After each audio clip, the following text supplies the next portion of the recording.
Welcome back. Throughout history, some wars are more than mere conflicts. They are seismic events that fundamentally reshape human civilization.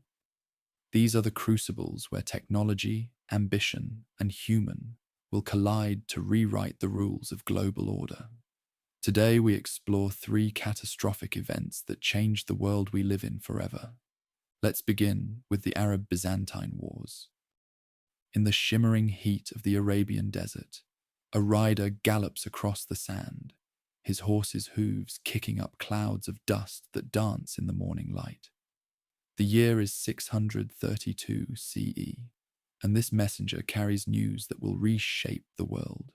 The Prophet Muhammad has passed away. As the rider's silhouette disappears into the horizon, the greatest military confrontation of the medieval world is about to begin. A clash between the rising tide of Islam and the thousand-year-old Roman Empire, now known to history as the Byzantine Empire. The air in Constantinople's great palace crackles with tension. Emperor Heraclius, once the triumphant victor over the Persians, stands at his window overlooking the Bosphorus Strait. His aging frame belies the sharp mind that had saved the empire just a decade earlier. But now, at 67, his joints ache with gout as reports flood in from his southern provinces. Arab raiders, once dismissed as mere desert bandits, have transformed into a disciplined army that moves with unprecedented speed and purpose. This is not merely another border skirmish or tribal uprising. What unfolds in the coming decades will fundamentally alter the course of human civilization, reshaping the religious, cultural, and political landscape of three continents. The Arab-Byzantine Wars, spanning over 8 centuries, represent more than just a military conflict. They mark the birth of a new world order. In the markets of Damascus, Greek merchants still hawk their wares, calling out in a mix of Greek, Aramaic, and newly learned Arabic phrases. The city's ancient walls, built by the Romans and reinforced by generations of Byzantine engineers, stand as a testament to centuries of Roman rule. But change hangs heavy in the air. Local Christians whisper in the shadows of the great churches about the approaching Arab armies. Led by the brilliant general Khalid ibn al-Walid, known as the Sword of God. The Byzantine Empire of 632 CE stands as a colossus, its territories stretching from the Balkans to Egypt, from Italy to the Euphrates River. Its capital, Constantinople, houses nearly 500,000 souls behind walls that have never been breached. The empire's army is professional, disciplined, and heir to a millennium of Roman military tradition. Its economy, despite recent Persian wars, remains the most sophisticated in the Western world. Its gold solidus coined the medieval equivalent of the modern dollar. Yet something extraordinary is stirring in the Arabian Peninsula. The death of Prophet Muhammad has not, as many Byzantines hoped, led to the collapse of the new Islamic movement. Instead, under the leadership of Abu Bakr, the first caliph, the Arab armies are unifying with breathtaking speed. Their military system, combining the traditional Arab expertise in desert warfare with new tactical innovations, proves devastatingly effective. The initial encounters between Byzantine and Arab forces reveal a clash of military cultures that would define the coming centuries. Byzantine armies, heavily armored and moving with methodical precision, find themselves outmaneuvered by the lightning-fast Arab cavalry. The Battle of Ajnadain in 634 CE serves as a shocking wake-up call. Here, on the plains of Palestine, Khalid ibn al-Walid's forces of 35,000 warriors outmaneuver and destroy a Byzantine army nearly twice their size. The Byzantine response to this new threat reflects their traditional strategic thinking. Emperor Heraclius, drawing on centuries of Roman diplomatic tradition, attempts to play different Arab factions against each other. He dispatches envoys bearing gifts of gold and promises of alliance. But this time-tested approach fails to grasp the fundamental nature of the Arab expansion. It is not merely a military campaign, but a religious and social movement that binds its adherents together with unprecedented loyalty. In the scorching summer of 636 CE, along the banks of the Yarmouk River, the fate of Syria hangs in the balance.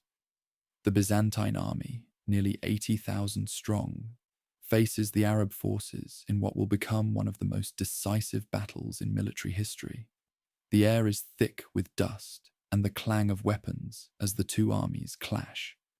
The Byzantine forces, led by Theodore Trithyrius, initially gain the upper hand through superior numbers and equipment.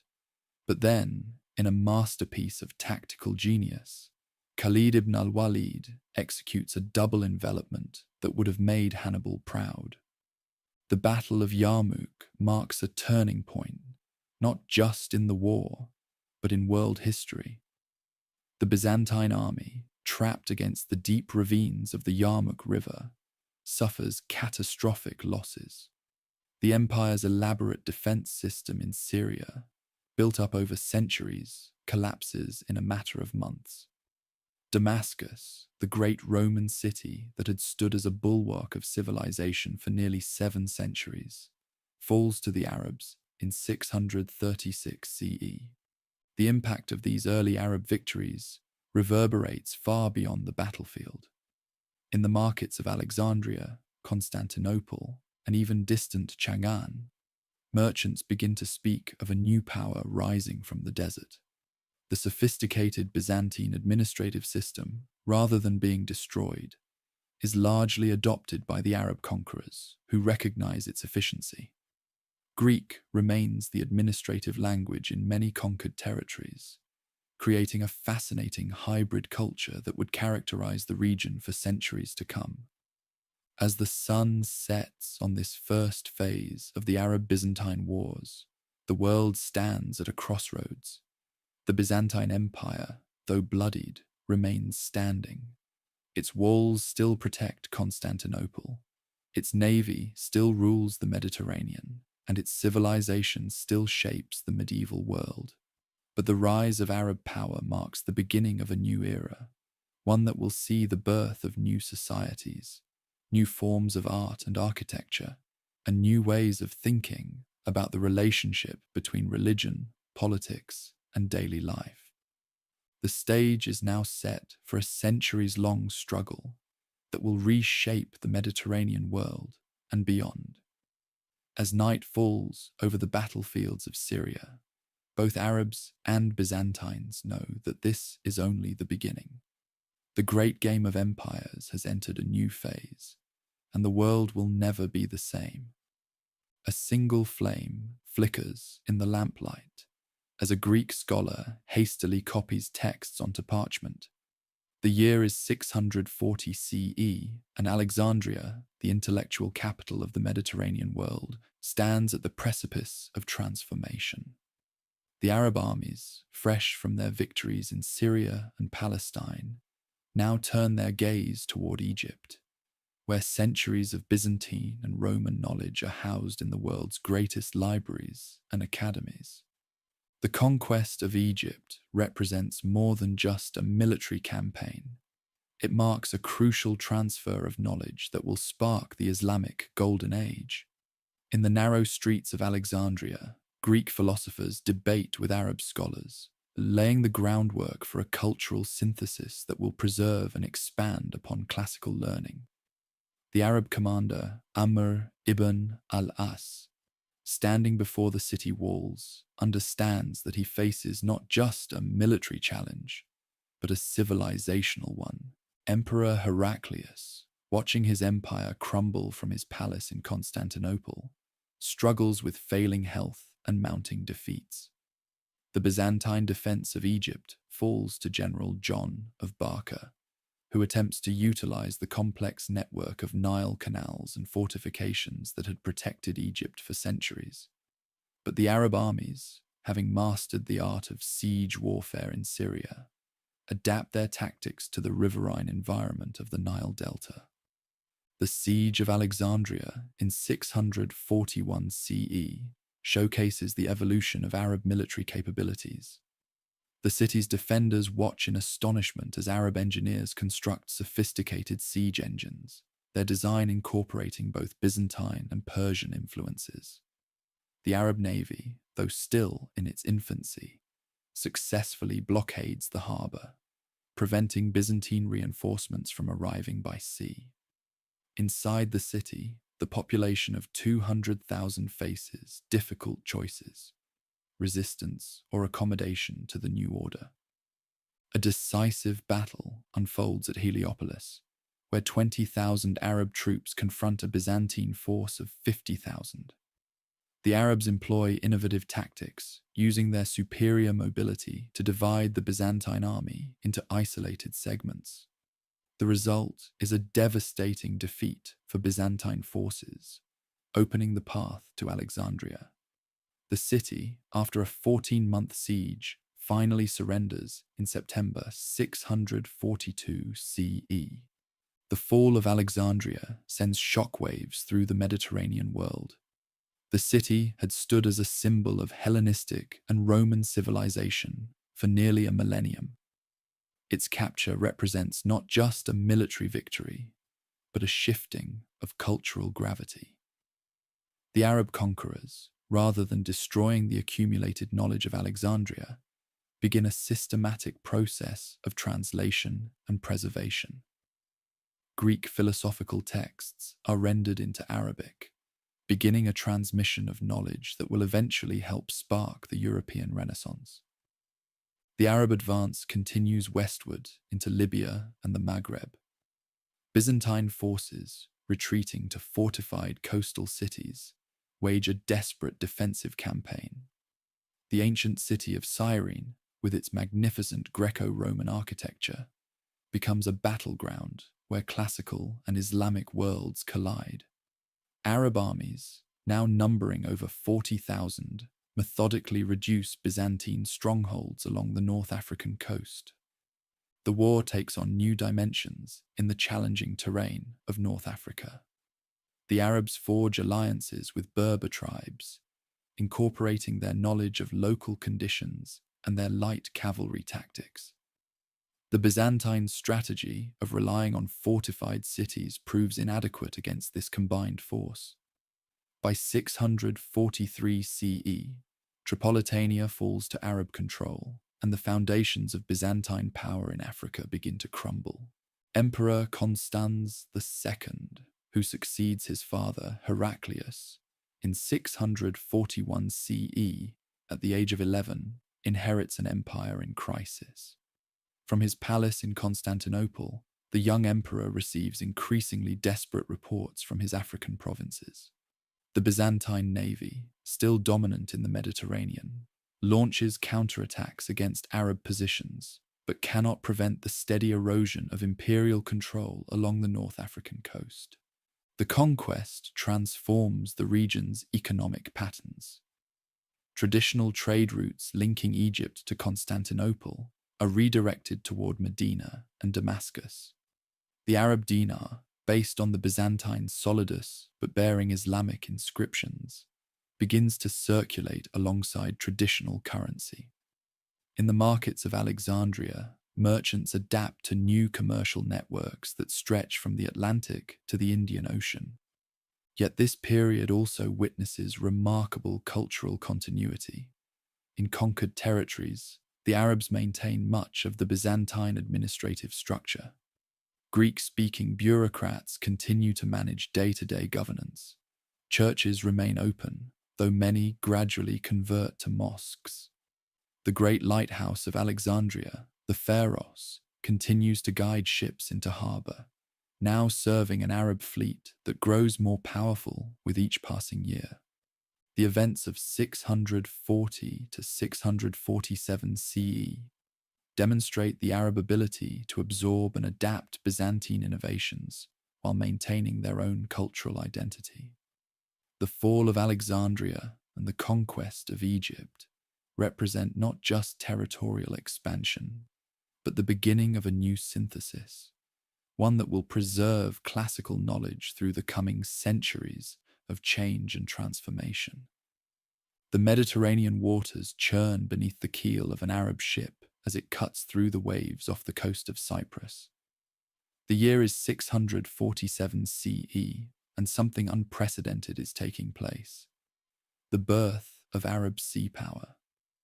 In the workshops of Alexandria and the shipyards of Syria, Arab craftsmen are learning the secrets of Byzantine shipbuilding, transforming a people of the desert into masters of the sea. What unfolds over the next 2 decades will challenge 1,000 years of Roman naval supremacy. The Byzantine Empire had long considered the Mediterranean Mare Nostrum our sea. Their swift dromons, equipped with the terrible Greek fire, ruled the waves unchallenged. But in the harbours of Alexandria, Acre, and Tyre, a revolution is taking place. Under the guidance of captured Byzantine shipwrights, Arab workers shape mighty cedar trees from Lebanon into ships that will change the balance of power. The first Arab fleet, assembled by Muawiyah ibn Abi Sufyan, comprises 200 ships, each capable of carrying 100 warriors across the waves. The year 649 CE marks a turning point. The Arab fleet, under the command of Abdullah ibn Qais, launches its first major maritime expedition against Cyprus. The island's Byzantine defenders watch in astonishment as 1,700 ships appear on the horizon, an armada built in mere years. The successful raid on Cyprus demonstrates that the Arabs have mastered not just ship construction, but complex naval operations including navigation, logistics, and amphibious warfare. Emperor Constans II, now 18 years old, recognizes the existential threat to Byzantine power. The empire's prosperity depends on maritime trade routes, linking Constantinople to Italy, North Africa, and the grain-rich Nile Delta. The young emperor personally leads a fleet of 500 ships in 655 CE to confront the Arab navy off the coast of Phoenix, modern-day Phoeniki, Turkey. What follows is the Battle of the Masts, named for the forest of ship timbers that dotted the horizon. The Battle of the Masts represents a clash of naval traditions. Byzantine ships, relying on their traditional advantage in ship-to-ship combat and the devastating Greek fire, initially gain the upper hand. But Arab admirals have developed new tactics, treating naval warfare as an extension of their desert fighting style. Their ships, more numerous and maneuverable, swarm the Byzantine vessels. By day's end, Emperor Constans II barely escapes with his life, and Byzantine naval supremacy lies in tatters. The consequences of this naval revolution ripple across the Mediterranean.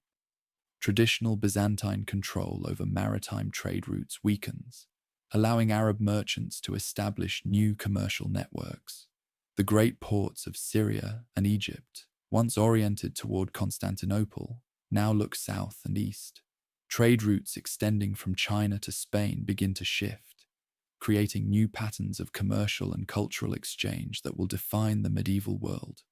In 654 CE, the Arab fleet launches a daring raid on Rhodes, capturing the bronze fragments of the Colossus, one of the 7 wonders of the ancient world. The symbolic power of this act cannot be overstated. A monument to Hellenistic civilization is melted down and repurposed by the rising Islamic Empire. The bronze, reportedly weighing 13,000 pounds, is sold to a Jewish merchant from Syria, marking the end of one era and the beginning of another. The period witnesses significant technological exchange. Arab shipwrights begin to combine Byzantine naval architecture with innovations from the Indian Ocean tradition. The resulting ships are faster and more seaworthy than their predecessors. The Arabs also adapt and improve upon Byzantine navigational techniques, developing new methods for celestial navigation that will influence maritime technology for centuries to come. By 668 CE, Arab naval power reaches its zenith with an ambitious campaign against Constantinople itself. A fleet of 400 ships establishes a base at Cyzicus, less than 100 miles from the imperial capital. Though this first siege will ultimately fail, it demonstrates the stunning transformation of Arab military capabilities. The once desert-bound warriors now challenge Byzantium at sea, its traditional element of supremacy. The naval revolution transforms not just military affairs, but the entire Mediterranean world. Coastal cities adapt to new political realities, building mosques alongside churches and accommodating Arab traders alongside Greek merchants. The maritime frontier becomes a space of cultural exchange, where Byzantine and Islamic civilizations meet, clash, and influence each other in countless ways. Yet the Byzantine Empire proves resilient. The loss of naval supremacy forces it to adapt, developing new defensive strategies and diplomatic initiatives. The empire begins to focus more on its European territories, a strategic shift that will have profound implications for the future of both Eastern Europe and the Mediterranean world. As the sun sets on this crucial period of the Arab-Byzantine Wars, the Mediterranean has become a contested space where two great civilizations compete and coexist. The Arab mastery of seafaring marks more than just a military achievement. It represents the emergence of a new world order, where power flows along sea lanes as well as desert caravan routes, and where ancient wisdom combines with new innovations to create something entirely unprecedented in human history. A mysterious green flame dances across the waters of the Bosphorus, its chemical composition so closely guarded that it remains a subject of scientific debate even today. The year is 669 CE, and Constantinople faces its greatest test. The Arab fleet, 1,800 ships strong, anchors in the Sea of Marmara, while an army of 80,000 men approaches the landward walls. The first Arab siege of Constantinople begins, a technological and logistical struggle that will define medieval warfare for centuries to come. The siege introduces an unprecedented convergence of military technologies. The Byzantine defenders deploy their secret weapon, Greek fire, a napalm-like substance that ignites upon contact with water. Developed by a Syrian refugee named Kallinikos, this incendiary weapon consists of a precise mixture of petroleum, quicklime, and sulfur, projected through bronze tubes called siphons. The Arab attackers counter with their own innovations, massive siege engines that can launch 200-pound stones, and sophisticated mining operations that attempt to undermine the city's legendary walls. Emperor Constantine IV, at just 20 years old, proves himself a worthy successor to the empire's great defenders.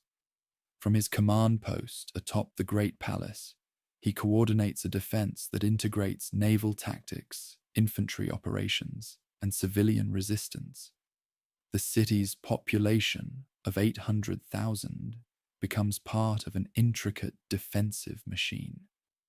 Urban farmers cultivate every available plot within the walls, while engineers maintain the complex system of cisterns and aqueducts that make Constantinople virtually self-sufficient. The siege transforms the surrounding landscape into an engineering battlefield. The Arab forces, led by Yazid, future Umayyad Caliph, establish a series of fortified bases along the Asian shore of the Bosphorus. At Cyzicus, they create a naval base capable of sheltering their entire fleet, complete with repair facilities and supply depots.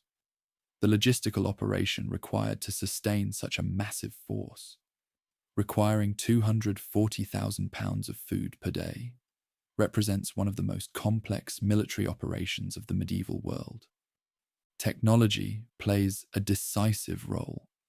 The Byzantine walls, consisting of 3 layers with a combined thickness of 20 meters, incorporate advanced architectural features like prokyptoi, projecting towers that allow defenders to rain missiles on attackers from multiple angles. The Arab response includes the development of new siege weapons, including the double-armed manjanik, a trebuchet capable of hurling projectiles over 300 meters. The siege becomes a laboratory for military innovation, producing advances in metallurgy, engineering, and naval architecture. The winter of 670 CE tests both sides to their limits. The Arab fleet, unaccustomed to the harsh Black Sea weather, loses dozens of ships to storms. Byzantine sailors, using their superior knowledge of local conditions, launched devastating raids on Arab supply lines. The defenders employ an early form of biological warfare, releasing infected livestock to spread disease through the besieging army. The Arab forces counter by developing sophisticated quarantine procedures that presage modern military medicine. Cultural exchange continues even amid the conflict. Arab chroniclers express admiration for Byzantine architectural achievements, while Byzantine defenders adopt and modify Arab siege techniques. Prisoners on both sides serve as technological and cultural translators. The siege witness the emergence of a new military vocabulary that combines Greek, Latin, and Arabic terms, reflecting the synthesis of different martial traditions. By 673 CE, the siege settles into a war of attrition. The massive Arab army, divided into units called ajnad, rotates forces annually to maintain pressure on the city. This system, unprecedented in medieval warfare, allows the besiegers to sustain operations for years. Inside Constantinople, the population adapts to a new way of life. The city's famous hippodrome hosts military exercises instead of chariot races, while monasteries are converted into workshops producing weapons and armor. The role of women during the siege challenges traditional historical narratives. Byzantine sources mention female engineers maintaining the city's water systems, while Arab accounts describe women in their camp working as medical practitioners and logistical coordinators. The siege creates opportunities for social mobility, as the desperate situation forces both societies to utilize all available talent, regardless of gender or social status. Religious factors intertwine with military objectives. For the Arabs, Constantinople represents the golden apple mentioned in prophetic traditions. Byzantine defenders process icons along the walls, while Muslim warriors answer the call to prayer 5 times daily from makeshift mosques in their siege camps. Yet pragmatic cooperation often transcends religious boundaries. Christian Arab tribes serve in the Muslim army, while Muslim merchants continue to trade with the city through neutral intermediaries. The siege's impact on naval warfare proves revolutionary. The enclosed waters of the Bosphorus become a testing ground for new tactics. Byzantine ships, equipped with Greek fire projectors, develop the technique of Greek fire broadsides, coordinated volleys of incendiary weapons that can engulf entire enemy squadrons. Arab naval architects respond by experimenting with fire-resistant hull coatings and new ship designs that minimize vulnerable wooden surfaces. As the siege enters its final phase in 677 CE, both sides have been transformed by the experience. The Byzantine Empire emerges as a more militarized society, while the Arab forces gain sophisticated siege and naval capabilities. The transfer of technology and knowledge during this period, though born of conflict, helps lay the groundwork for the medieval world's most dynamic civilization. Greek fire ignites on contact with the Bosphorus waters, its chemical reaction defying modern attempts at replication. This mysterious substance, which secured Byzantine naval supremacy for centuries, represents just one facet of the remarkable military revolution that transforms both empires in the late 7th century. The period following Constantinople's successful defense witnesses an unprecedented arms race, reshaping warfare across the Mediterranean world. The Treaty of 678 CE between Caliph Muawiyah I and Emperor Constantine IV establishes a new equilibrium, with the Arabs agreeing to pay an annual tribute of 3,000 gold pieces, 50 horses, and 50 slaves. This diplomatic settlement, however, masks a deeper transformation occurring within both societies. The siege's technological innovations catalyze a series of military reforms that ripple across both empires, fundamentally altering their approach to warfare.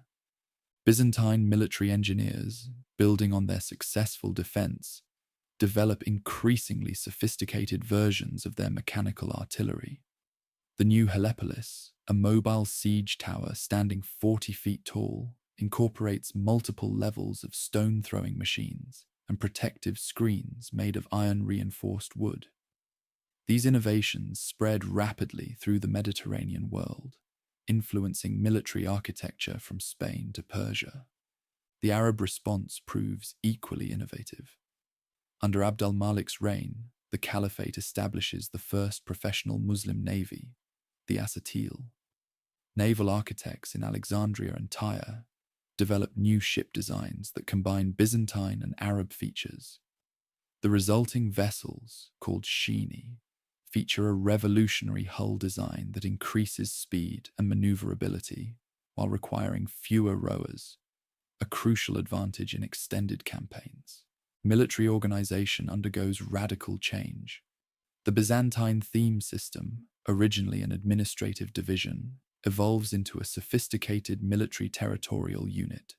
Each theme maintains a standing force of 4,000 cavalry and 8,000 infantry, supported by a network of signal towers and fortified supply depots. This system proves so effective that elements of it are adopted by the Arab military, particularly in frontier regions. The period witnesses crucial developments in metallurgy. Arab smiths, working in Damascus, perfect new techniques for creating composite steel, combining the flexibility of Indian Wootz steel with local iron ores. The resulting weapons demonstrate unprecedented combinations of hardness and elasticity. Byzantine armorers counter by developing new forms of lamellar armor, using overlapping plates of case-hardened iron that provide superior protection while maintaining mobility. Urban warfare techniques evolve rapidly. The Arabs pioneer new methods of undermining fortifications, using sophisticated mathematical calculations to determine optimal mining angles. Byzantine defenders counter with seismic detection devices, bronze vessels filled with water and small bells that can detect underground excavation. These innovations spread throughout the Mediterranean, influencing siege warfare for centuries. The military revolution extends to logistics and supply. The Arabs develop a sophisticated camel relay system capable of moving messages and light cargo across their empire at unprecedented speeds, up to 250 kilometers per day. The Byzantines respond by enhancing their naval logistics, creating a network of fortified ports equipped with mechanical cranes and standardized storage facilities that can rapidly resupply their fleets. Economic warfare emerges as a crucial frontier. The Arabs establish new trade routes that bypass Byzantine-controlled waters, while simultaneously developing techniques for minting high-quality gold dinars that challenge the supremacy of Byzantine currency. The resulting economic competition drives innovations in banking and commerce that benefit both societies. Military medicine advances significantly during this period. Arab physicians, building on Byzantine and Persian traditions, developed new techniques for treating battle wounds. The first dedicated military hospitals appear in both empires, featuring specialized wards for different types of injuries and systematic approaches to preventing infection. These medical innovations save countless lives and establish principles that influence military medicine for centuries. The period also witnesses crucial developments in military communication. The Byzantine beacon system, stretching from the Taurus Mountains to Constantinople, can relay messages over 750 kilometers in under an hour. The Arabs developed their own system of smoke signals and mirror stations, creating networks that maintain administrative control over vast territories. Chemical warfare evolves beyond Greek fire. Both sides experiment with toxic smokes and incendiary materials. Arab chemists develop early forms of smoke screens using sulfur and arsenic compounds, while Byzantine engineers create new delivery systems for their incendiary weapons, including primitive forms of cluster munitions that can cover large areas with burning material. By 695 CE, these military innovations have transformed both empires. The Byzantines emerge as a more compact but technically sophisticated state, while the Arab Caliphate combines traditional mobility with new forms of military organization. The period's innovations in metallurgy, engineering, and logistics establish patterns that influence warfare until the Gunpowder Revolution. The military revolution of 678 to 695 CE demonstrates how technological competition between rival powers can drive innovation across multiple fields. The period's developments in engineering, medicine, and logistics create a legacy that extends far beyond the immediate conflict, influencing military and civilian technology for centuries to come. A single gold solidus lies buried in the soil of Carthage, bearing the image of two emperors, one standing, one fallen. This coin, minted in 695 CE, tells the story of a period when both empires turn inward, as civil wars and revolts reshape the Mediterranean world. The Byzantine Empire endures 3 emperors in rapid succession, while the Umayyad Caliphate faces its first major succession crisis. These internal conflicts reshape both societies, setting the stage for the next phase of their centuries-long confrontation. In Constantinople, the deposition of Justinian II in 695 CE marks the beginning of a 20-year period of internal strife. The young emperor's nose is cut off, a Byzantine method of delegitimizing royal authority, and he is exiled to Cherson in the Crimea. This act of political violence triggers a cascade of usurpations that threatens to unravel the empire's carefully maintained military and administrative systems. The theme system, backbone of Byzantine military power, begins to fracture. Individual theme commanders, controlling forces of up to 12,000 men each, become kingmakers in the imperial succession. The Opsician theme, with its 32,000 troops stationed across the Bosphorus from Constantinople, emerges as a particularly powerful faction. Military units previously focused on defending against Arab incursions now turn their weapons against rival Byzantine factions. Meanwhile, the Arab world faces its own succession crisis. The death of Abd al-Malik in 705 CE sparks conflicts between various branches of the Umayyad family.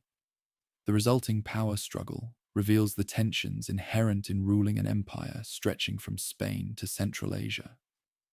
Local governors, commanding armies of up to 45,000 men, begin to act with increasing autonomy. Technology continues to evolve despite, or perhaps because of, these internal conflicts. Byzantine weapon makers develop new variants of the recurve bow, capable of penetrating armor at 200 meters. Arab engineers perfect new techniques for constructing ribat, fortified monasteries that combine military and religious functions. These structures, typically housing garrisons of 500 men, become centers for both spiritual training and military preparation. The period witnesses crucial developments in siege warfare. The Arabs construct a new type of mangonel, capable of hurling 400-pound stones over 300 meters, while Byzantine engineers develop counterweight trebuchets that achieve even greater range and accuracy. These weapons transform the nature of fortification, leading to the development of new architectural techniques, including angled walls and reinforced foundations. Naval technology advances significantly. Byzantine shipwrights create a new class of dromon, incorporating a central tower armed with both conventional artillery and Greek fire projectors. These ships, requiring crews of 200 men each, prove particularly effective in suppressing coastal revolts. Arab naval architects respond by developing ships with higher freeboard and reinforced hulls, better able to survive attacks from these new weapons. Economic warfare intensifies. The Arabs establish a new gold standard for their dinar, setting its weight at 4.25 grams of pure gold. This precise standardization challenges Byzantine currency dominance and forces Constantinople to reform its own monetary system.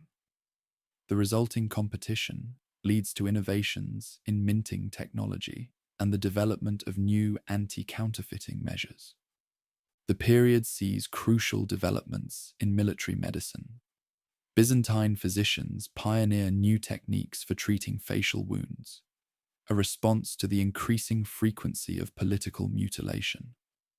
Arab medical texts from this period describe sophisticated procedures for treating battlefield injuries, including the first documented uses of catgut sutures and alcohol as an antiseptic. Intelligence gathering becomes increasingly sophisticated. Both empires develop networks of spies and informants, leading to innovations in encryption and secure communication. The Byzantines perfect a system of coded signals using combinations of flags and smoke signals, while Arab intelligence services develop new methods of concealing messages within seemingly innocent objects. Military organization undergoes significant changes. The Arabs introduce the system of jund, military districts that combine administrative and military functions. Each jund maintains detailed registers of available manpower and resources, allowing for rapid mobilization in times of crisis. The Byzantines respond by reorganizing their theme system, creating smaller, more flexible units better suited to dealing with both internal and external threats. By 717 CE, both empires emerge, transformed from their internal struggles. The Byzantine Empire, under Leo III, regains stability and military effectiveness. The Umayyad Caliphate, though still powerful, shows signs of the structural weaknesses that will eventually lead to its downfall. The stage is set for a new phase of conflict that will test both empires to their limits. These 22 years of internal conflict reshape the medieval Mediterranean world. The military innovations driven by civil wars, from new siege engines to improved medical techniques, create lasting changes in how warfare is conducted. The period's political instability paradoxically leads to administrative innovations that strengthen both empires, setting the stage for the next phase of their centuries-long confrontation.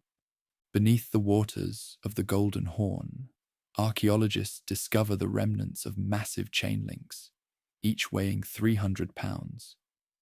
These iron sentinels once formed part of a mighty barrier that spanned the harbour's entrance, a crucial element in the most ambitious siege of the medieval world. The year is 717 CE, and the Umayyad Caliphate launches its supreme effort to capture Constantinople. deploying 1,800 ships and an army of 120,000 men in what becomes known as the Second Arab Siege of Constantinople. Caliph Sulayman ibn Abd al-Malik commits unprecedented resources to this campaign. The Arab fleet, assembled from shipyards across the Mediterranean, includes new types of vessels specifically designed for siege operations. These ships feature reinforced rams, elevated fighting platforms, and innovative systems for deploying siege engines at sea. The army brings with it 12,000 pounds of naphtha-based incendiaries, 80 siege engines, and supplies calculated to sustain operations for 3 years. Emperor Leo III, the newly crowned Byzantine ruler, prepares his defenses with scientific precision. The city's walls, already 20 meters high and 5 meters thick, receive additional reinforcement. Engineers install a complex system of counterweight trebuchets, capable of launching projectiles weighing up to 900 pounds. The Byzantine navy, though numbering only 400 ships, possesses superior technology, including the latest versions of Greek fire projectors with an effective range of 50 meters. The siege introduces unprecedented technological sophistication. Arab engineers develop mobile siege towers reaching heights of 50 feet, mounted on specially designed ships. These floating fortresses carry up to 50 warriors each, protected by iron plates and wet hides designed to resist Greek fire.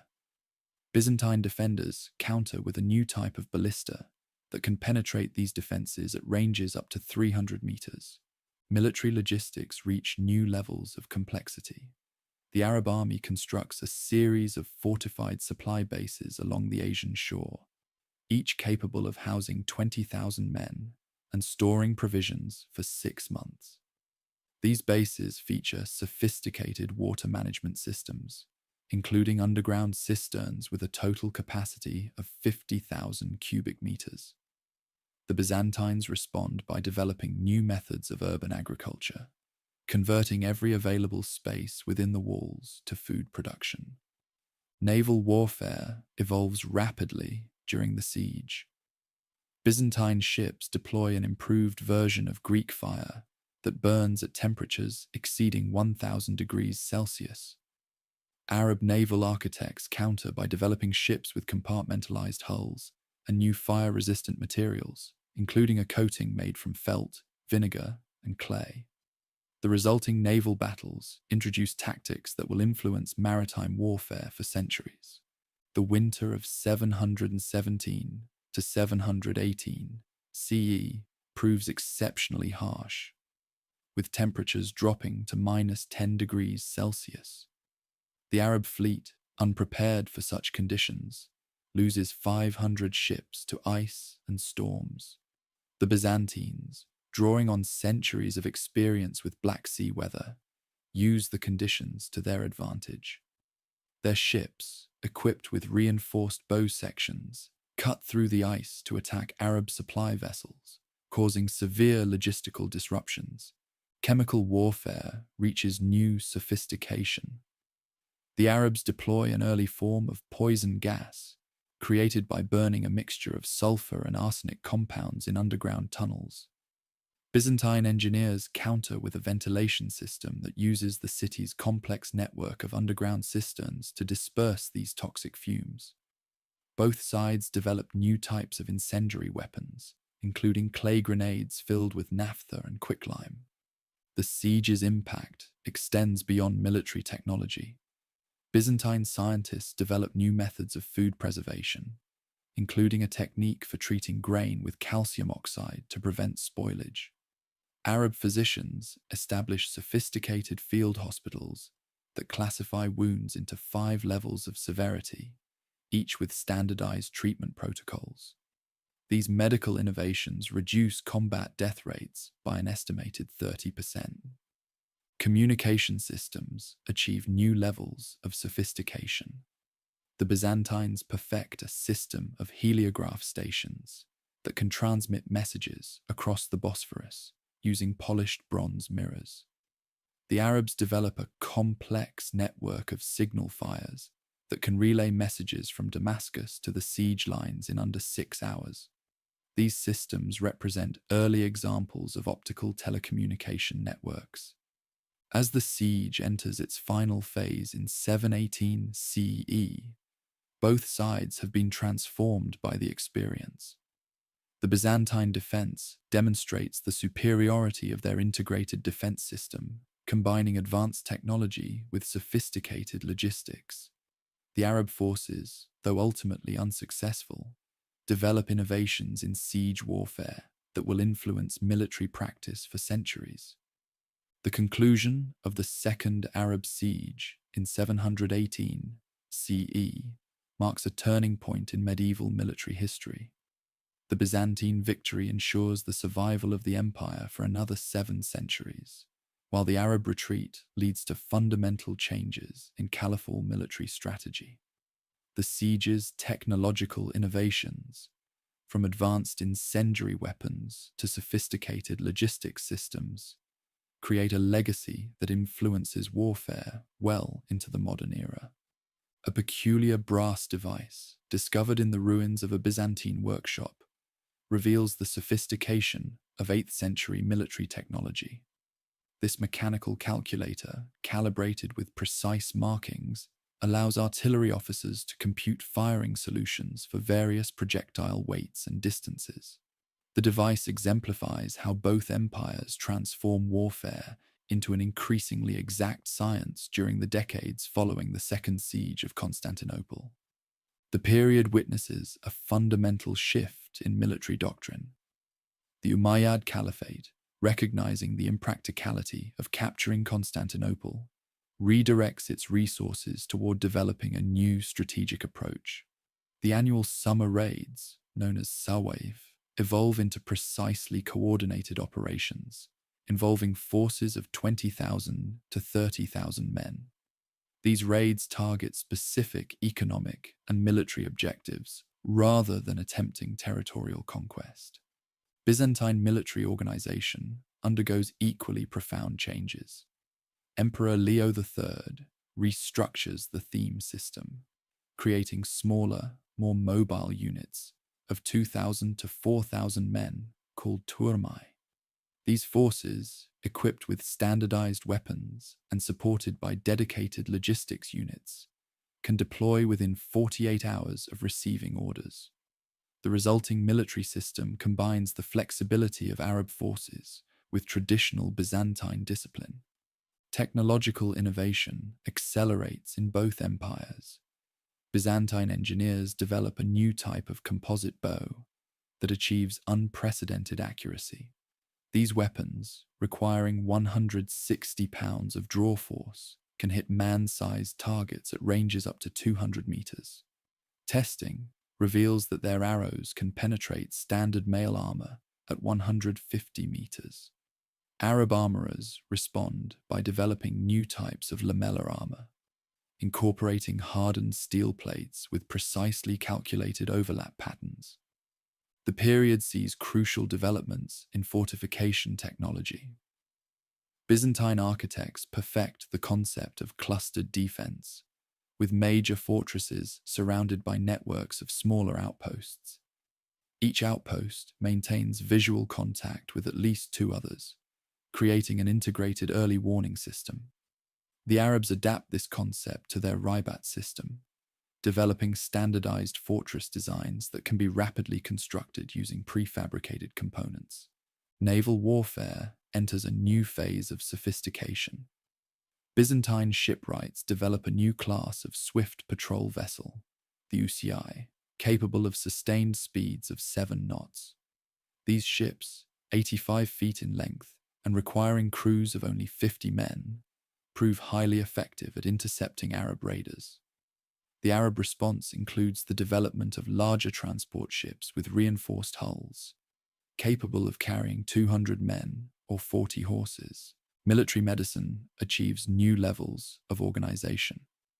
Byzantine field hospitals establish the first systematic triage systems, categorizing wounds into 4 levels of severity.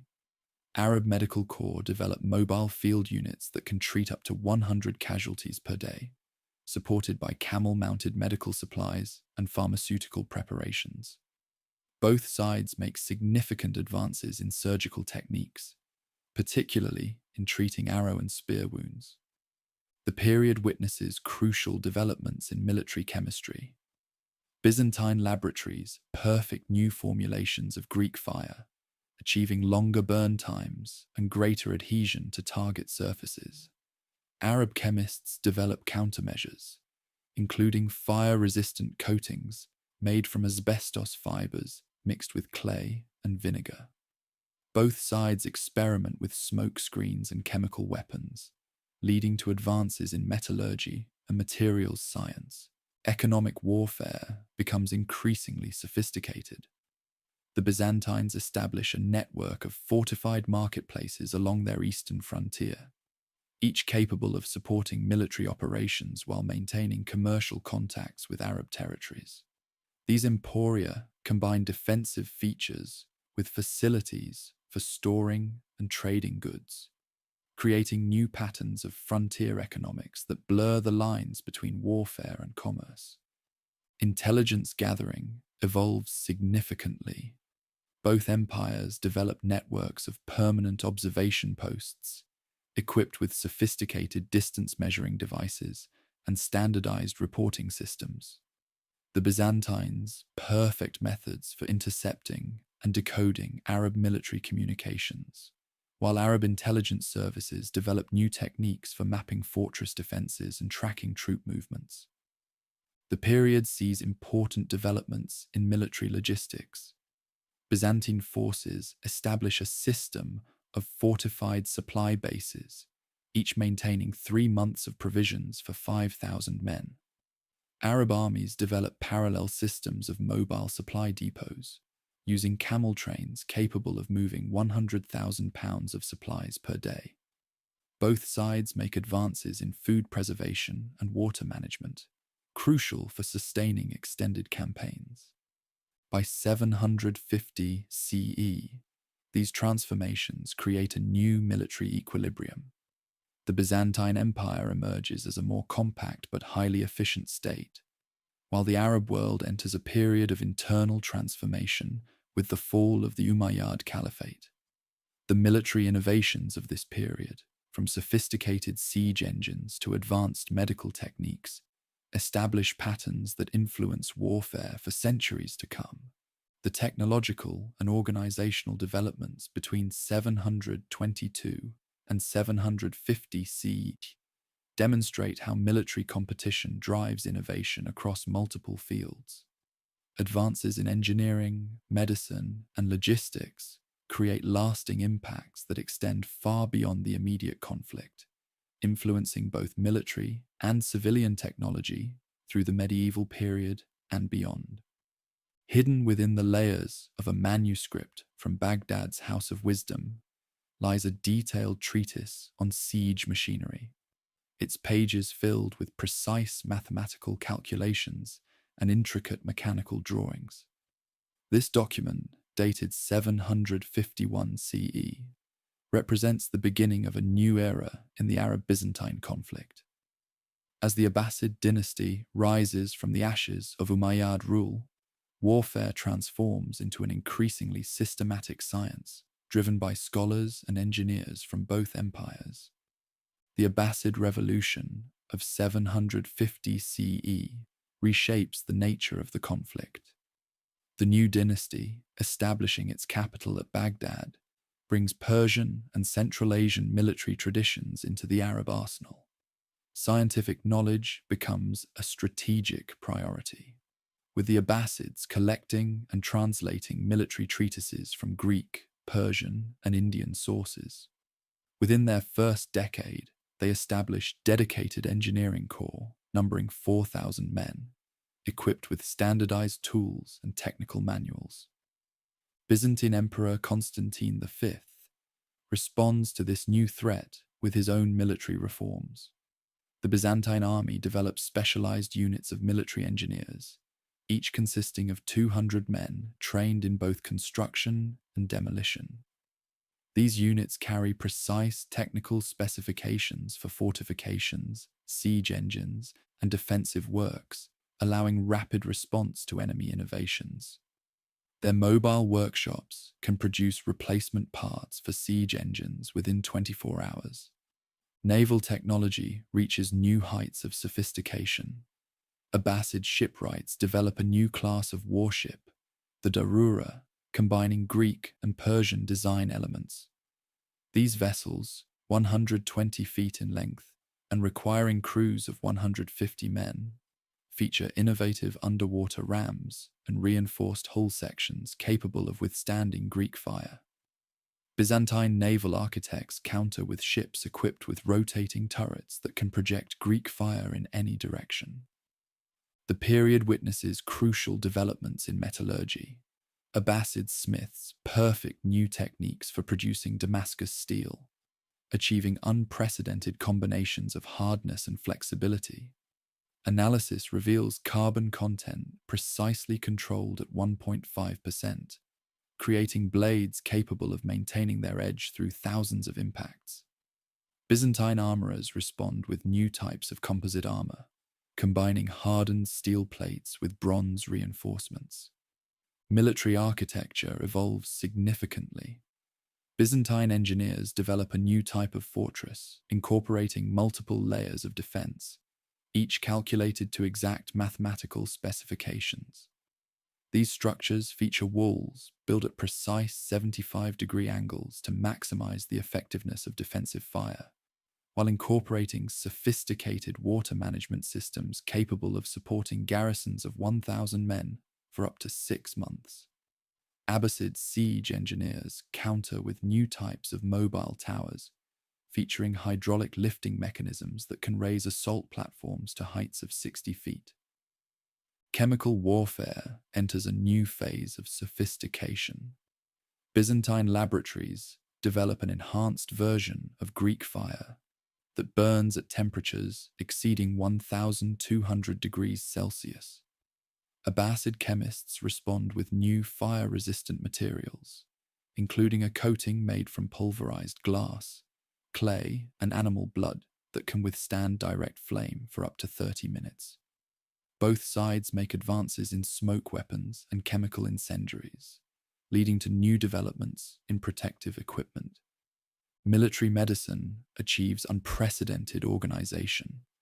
The Abbasids establish a system of mobile field hospitals that can treat 300 casualties per day, supported by dedicated corps of pharmacists and surgeons. Byzantine medical services develop new techniques for treating burn wounds, including early forms of skin grafting. Both sides make significant advances in preventing infection, with mortality rates from battlefield wounds dropping by 40% compared to the previous century. Intelligence gathering becomes increasingly professional. The Abbasids create a dedicated corps of military surveyors equipped with sophisticated measuring devices, including an early form of telescope capable of accurate range finding up to 1,000 meters. Byzantine counterintelligence develops new methods of encrypting military communications, using complex mathematical codes that remain unbroken for centuries. The period sees crucial developments in military logistics. The Abbasids perfect a system of relay stations that can move messages and supplies across their empire at speeds averaging 250 kilometers per day.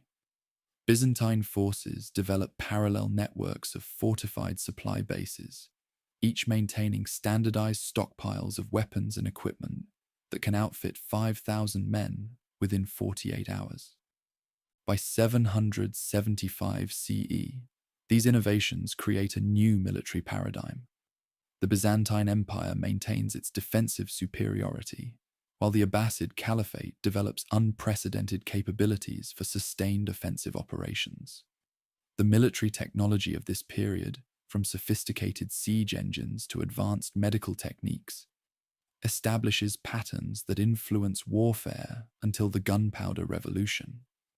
The transformation of warfare between 750 and 775 CE demonstrates how political change drives military innovation. The rise of the Abbasid dynasty, with its emphasis on systematic knowledge and engineering, creates a new kind of conflict where scientific expertise becomes as crucial as martial skill. These developments influence not just military affairs, but the entire course of medieval technological development. Scattered across 3 continents lie the remnants of an arms race that shaped our modern world. From a water-powered trip hammer in the ruins of Constantinople to precision-ground lenses in an Abbasid observatory, these artifacts tell the story of how military competition drove technological innovation across medieval society.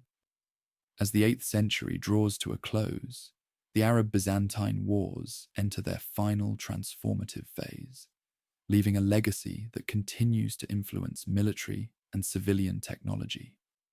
The period witnesses the maturation of military engineering into a precise science. Byzantine technical manuals from 776 CE reveal sophisticated mathematical formulas for calculating artillery trajectories, considering variables such as projectile weight, wind speed, and atmospheric conditions.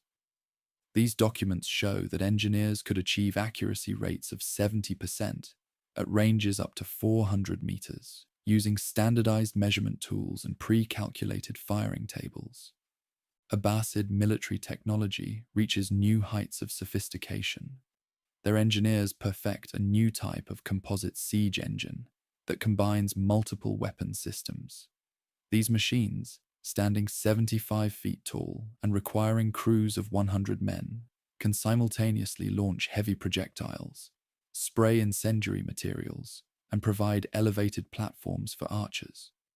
Archaeological evidence reveals that their construction involved precise mathematical calculations and standardized components that could be assembled on site. The Byzantine response demonstrates equal innovation. Their military architects develop a new type of defensive works called the Pentapergon, a 5-towered fortress designed using principles of geometric optimization.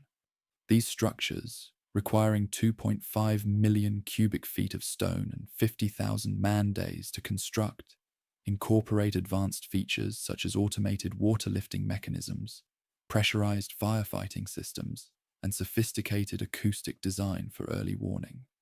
Naval technology achieves unprecedented sophistication.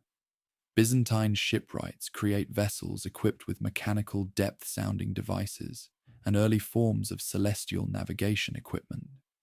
These ships can maintain position accuracy within 5 nautical miles over journeys of 1,000 miles. Abbasid naval engineers respond with ships featuring adjustable underwater rams and sophisticated systems for calculating wind and current effects on vessel movement. The period sees crucial developments in military medicine. Byzantine field hospitals established the first systematic programs for training combat surgeons, with standardized procedures for treating 20 different types of battlefield injuries. Abbasid Medical Corps developed new techniques for preventing infection, including the use of distilled alcohol as an antiseptic and standardized protocols for wound cleaning that reduce mortality rates by 60% compared to previous practices. Military organization reaches new levels of complexity. The Byzantine theme system evolves into a sophisticated military-industrial complex, with each theme maintaining dedicated manufacturing centers capable of producing standardized equipment for 10,000 men within 30 days. Abbasid forces develop parallel systems of mobile workshops that can repair or replace any piece of military equipment within 48 hours of battle damage. The impact extends far beyond military affairs. Technological innovations driven by warfare find civilian applications throughout society. Byzantine water-lifting technology, originally developed for fortress defense, transforms agricultural irrigation. Abbasid advances in optics, initially pursued for military observation, lead to improvements in astronomical instruments and early understanding of light refraction. Economic warfare reaches new sophistication. Both empires develop complex systems for managing military expenditure, including early forms of cost-benefit analysis for different types of military operations. Byzantine financial records show precise calculations of the resources required to maintain different types of military units, while Abbasid documents reveal sophisticated systems for predicting and managing the economic impact of prolonged campaigns. The period witnesses crucial developments in military intelligence. Byzantine forces perfect methods for long-range reconnaissance, including early forms of telescopic observation devices capable of accurate distance measurement up to 2,000 meters. The Abbasid intelligence services developed sophisticated systems for encoding and transmitting military information, using mathematical principles that influenced the development of cryptography for centuries. The war's impact on urban development proves particularly significant. Cities throughout the Mediterranean region adopt defensive innovations originally developed for military purposes. Water management systems, firefighting techniques, and architectural principles tested in warfare find widespread civilian application. The result is a transformation of urban life that combines security with technological sophistication. By 800 CE, the Arab-Byzantine Wars have reshaped the medieval world in fundamental ways. The conflict drives advances in mathematics, engineering, medicine, and architecture that far outlast the military confrontation itself.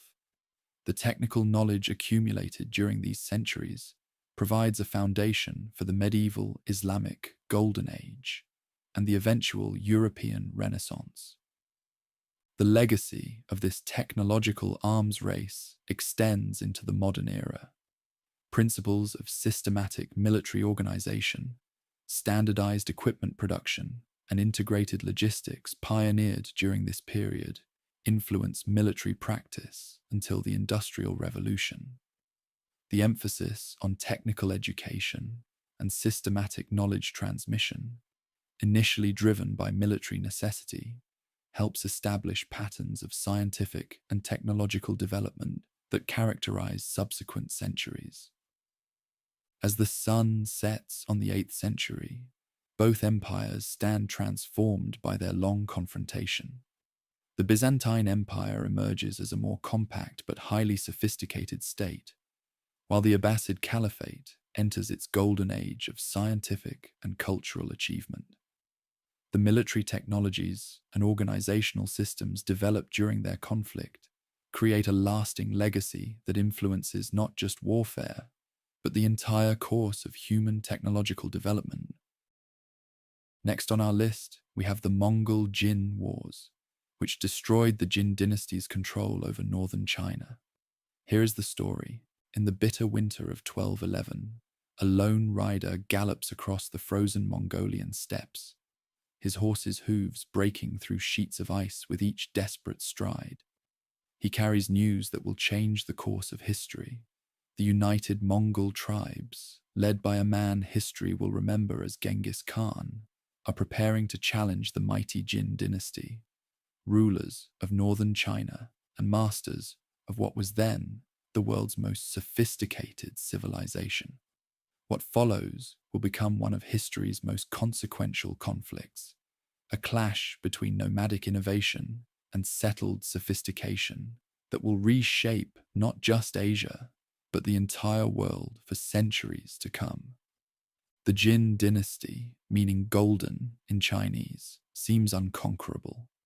Their empire stretches across what is now northern China and Manchuria, commanding a population of nearly 50 million people. Their cities are marvels of medieval engineering, with the capital of Zhongdu, modern-day Beijing, housing over 1 million inhabitants behind walls that reach heights of 40 feet. Jin armies field sophisticated weapons, crossbows that can pierce iron armor at 200 yards, early forms of gunpowder weapons, and cavalry equipped with stirrups and composite bows. They are the very definition of medieval superpower. Yet far to the north, in the harsh grasslands where temperatures regularly plunge to -30 degrees Celsius, Genghis Khan sees opportunity where others see only barren wilderness. The Mongols, traditionally divided into competing tribes, have been unified through a combination of military genius and political innovation.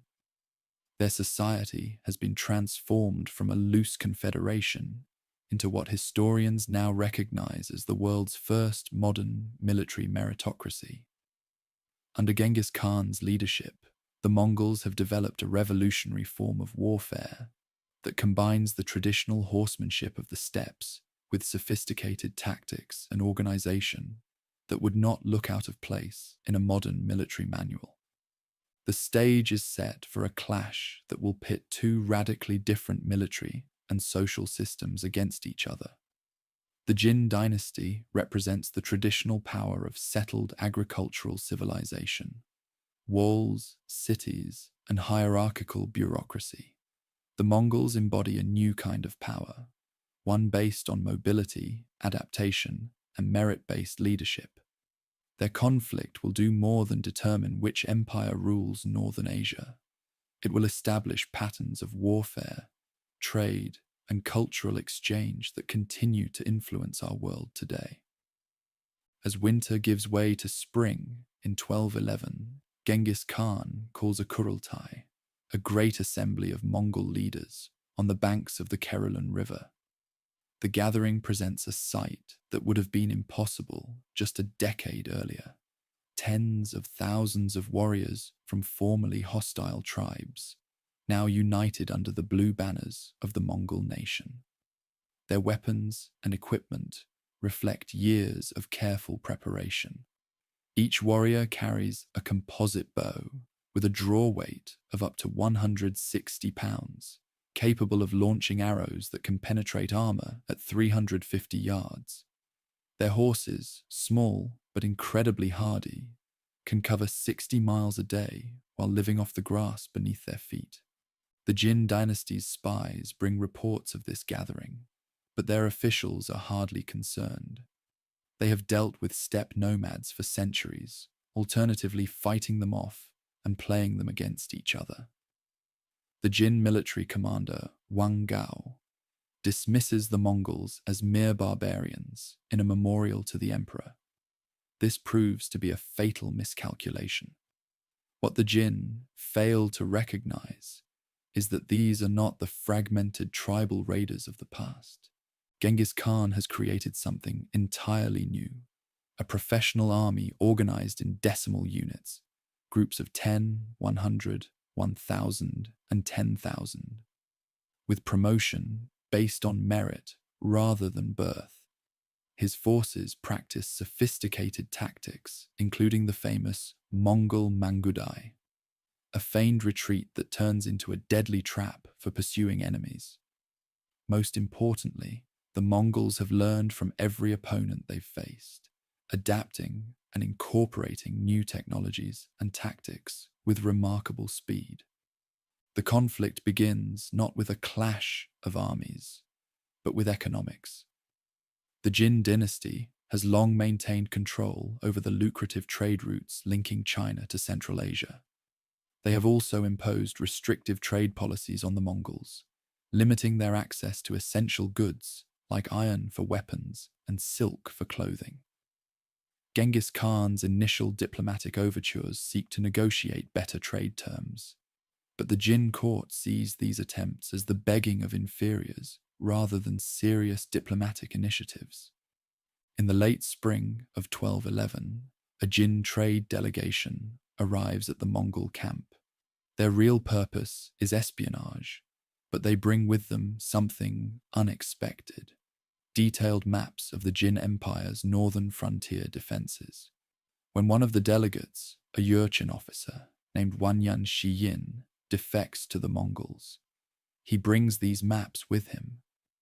This intelligence proves invaluable, revealing not just the location of frontier fortifications, but also the political tensions within the Jin Empire that the Mongols can exploit. The war that follows will last for 23 years, transforming both societies and setting the stage for the largest land empire in human history. But its first movements are subtle. Small Mongol raids testing Jin defenses, diplomatic missions to potential allies, and the careful stockpiling of resources. The Jin Dynasty, secure behind its Great Wall and confident in its technological superiority, fails to recognize that the real threat isn't the Mongols' weapons or numbers, but their ability to adapt and innovate. As autumn approaches in 1211, Genghis Khan makes his final preparations.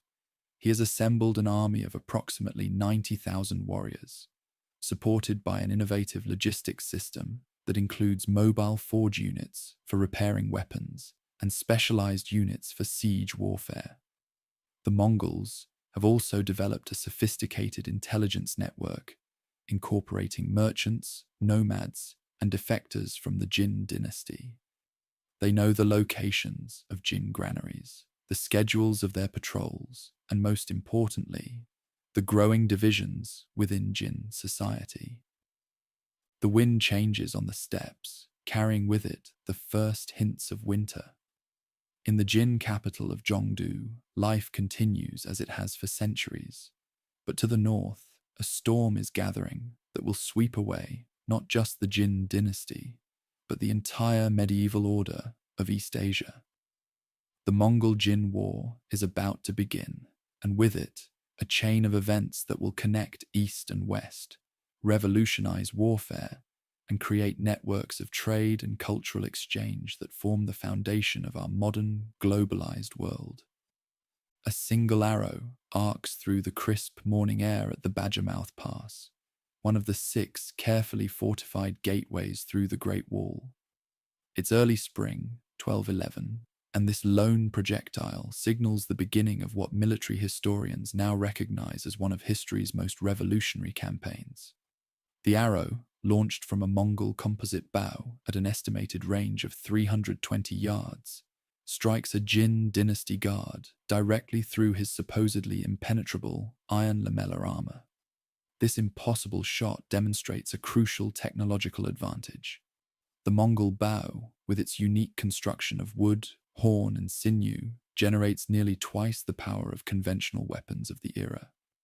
The initial Mongol assault on the Jin Empire begins not with a massive frontal attack, but with a series of carefully coordinated strikes at multiple points along the frontier. Genghis Khan divides his forces into 3 armies. The main force under his personal command, a western wing led by his son Joshi, and an eastern wing commanded by his trusted general Mukhali. This 3-pronged approach, revolutionary for its time, forces the Jin to divide their defensive efforts across a front stretching over 500 miles. The Jin response reveals both their strengths and fatal weaknesses. They mobilize an impressive army of 400,000 men, including 150,000 heavy cavalry, a force that on paper dramatically outnumbers the Mongol attackers. The Jin troops are equipped with the finest armor of the age, early gunpowder weapons, and sophisticated siege engines. However, their rigid command structure, designed for fighting set-piece battles and defending fixed positions, proves ill-suited for countering the Mongols' fluid tactics. The first major battle occurs at the Badgermouth Pass, where 100,000 Jin troops have established defensive positions behind multiple layers of fortifications.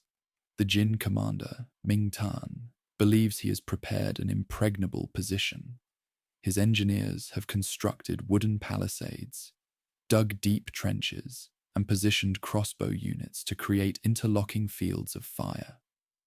But the Mongols introduce a tactic that will become their signature: the false retreat, or Mangudai. A small Mongol force engages the Jin defenders, appearing to struggle against the superior numbers. After a brief skirmish, they break and flee in apparent disorder. Ming Tan, despite his decades of military experience, makes the same mistake that countless commanders will repeat in the coming years. He orders his heavy cavalry to pursue what appears to be a routing enemy.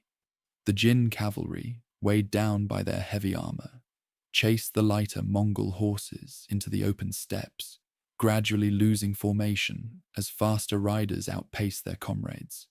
20 miles from the pass, the trap springs. Hidden Mongol units emerge from concealed positions in the hills, while the fleeing force wheels around with practiced precision. The Jin cavalry, their horses exhausted and their formation broken, find themselves surrounded. What follows is not so much a battle as a systematic destruction of Asia's most prestigious heavy cavalry force. Of the 40,000 Jin cavalry that rode out in pursuit, fewer than 2,000 returned to their lines. The psychological impact of this victory reverberates throughout Asia. The Jin Dynasty, which has dominated northern China for over a century, has just lost an entire army to what they considered an inferior force. More significantly, the Mongols demonstrate a new kind of warfare, one that emphasizes mobility, deception, and the coordination of diverse units over brute force and fixed defenses. In the aftermath of the Badger Mouth disaster, the Jin Empire scrambles to adapt. Emperor Wei Xiaowang orders the construction of additional fortifications around key cities and the mobilization of reserve forces from the southern provinces. But these traditional responses fail to address the fundamental challenge posed by the Mongol way of war. The Jin are trying to fight a conventional war against an enemy that has rewritten the rules of engagement. The Mongols press their advantage with a series of innovations that would not become standard military practice in the rest of the world for centuries. They establish a sophisticated relay system of mounted messengers, the Yam, which can transmit information across their growing empire at an unprecedented speed of 200 miles per day. This communication network allows Genghis Khan to coordinate the movements of armies separated by hundreds of miles, creating a level of strategic flexibility that their opponents cannot match. By late summer of 1211, the Mongols have breached the Great Wall at multiple points. Rather than immediately attacking major cities, they systematically target the Jin Empire's economic infrastructure. Mongol raiders destroy granaries, capture horse herds, and disrupt the sophisticated irrigation systems that sustain the Jin population. This strategy of economic warfare, combined with precise intelligence gathering, allows them to gradually weaken the Jin while minimizing their own casualties. The Jin court, still operating under traditional assumptions, fails to recognize the existential nature of the threat. Their officials continue to debate proper court ceremonial, even as Mongol armies systematically dismantle their defensive networks. A particularly telling incident occurs when the emperor's chief minister spends 3 days discussing the proper configuration of characters in a surrender demand from Genghis Khan, while Mongol forces capture 3 strategic commanderies along the northern frontier. As autumn approaches, the Jin emperor receives a report that crystallizes the revolutionary nature of the conflict. A military observer writes, "The barbarians do not fight according to the rules. They advance and retreat like the wind, coordinating their movements over vast distances as if guided by a single hand. Our walls mean nothing to them, for they do not seek to hold territory in the way we understand it. They fight not for land, but for total victory." The year 1211 closes with the Jin dynasty reeling, but not yet defeated. They still control most of their territory and command vast resources. However, the first phase of the war has demonstrated a clash not just of armies, but of military philosophies. the Mongols have introduced concepts that will fundamentally reshape the conduct of warfare: operational mobility, strategic coordination across vast distances, and the targeting of economic infrastructure. These innovations, born on the steppes of Mongolia, will eventually influence military thinking from medieval Europe to colonial America. A peculiar silence falls over the Jin capital of Zhongdu in the spring of 1212.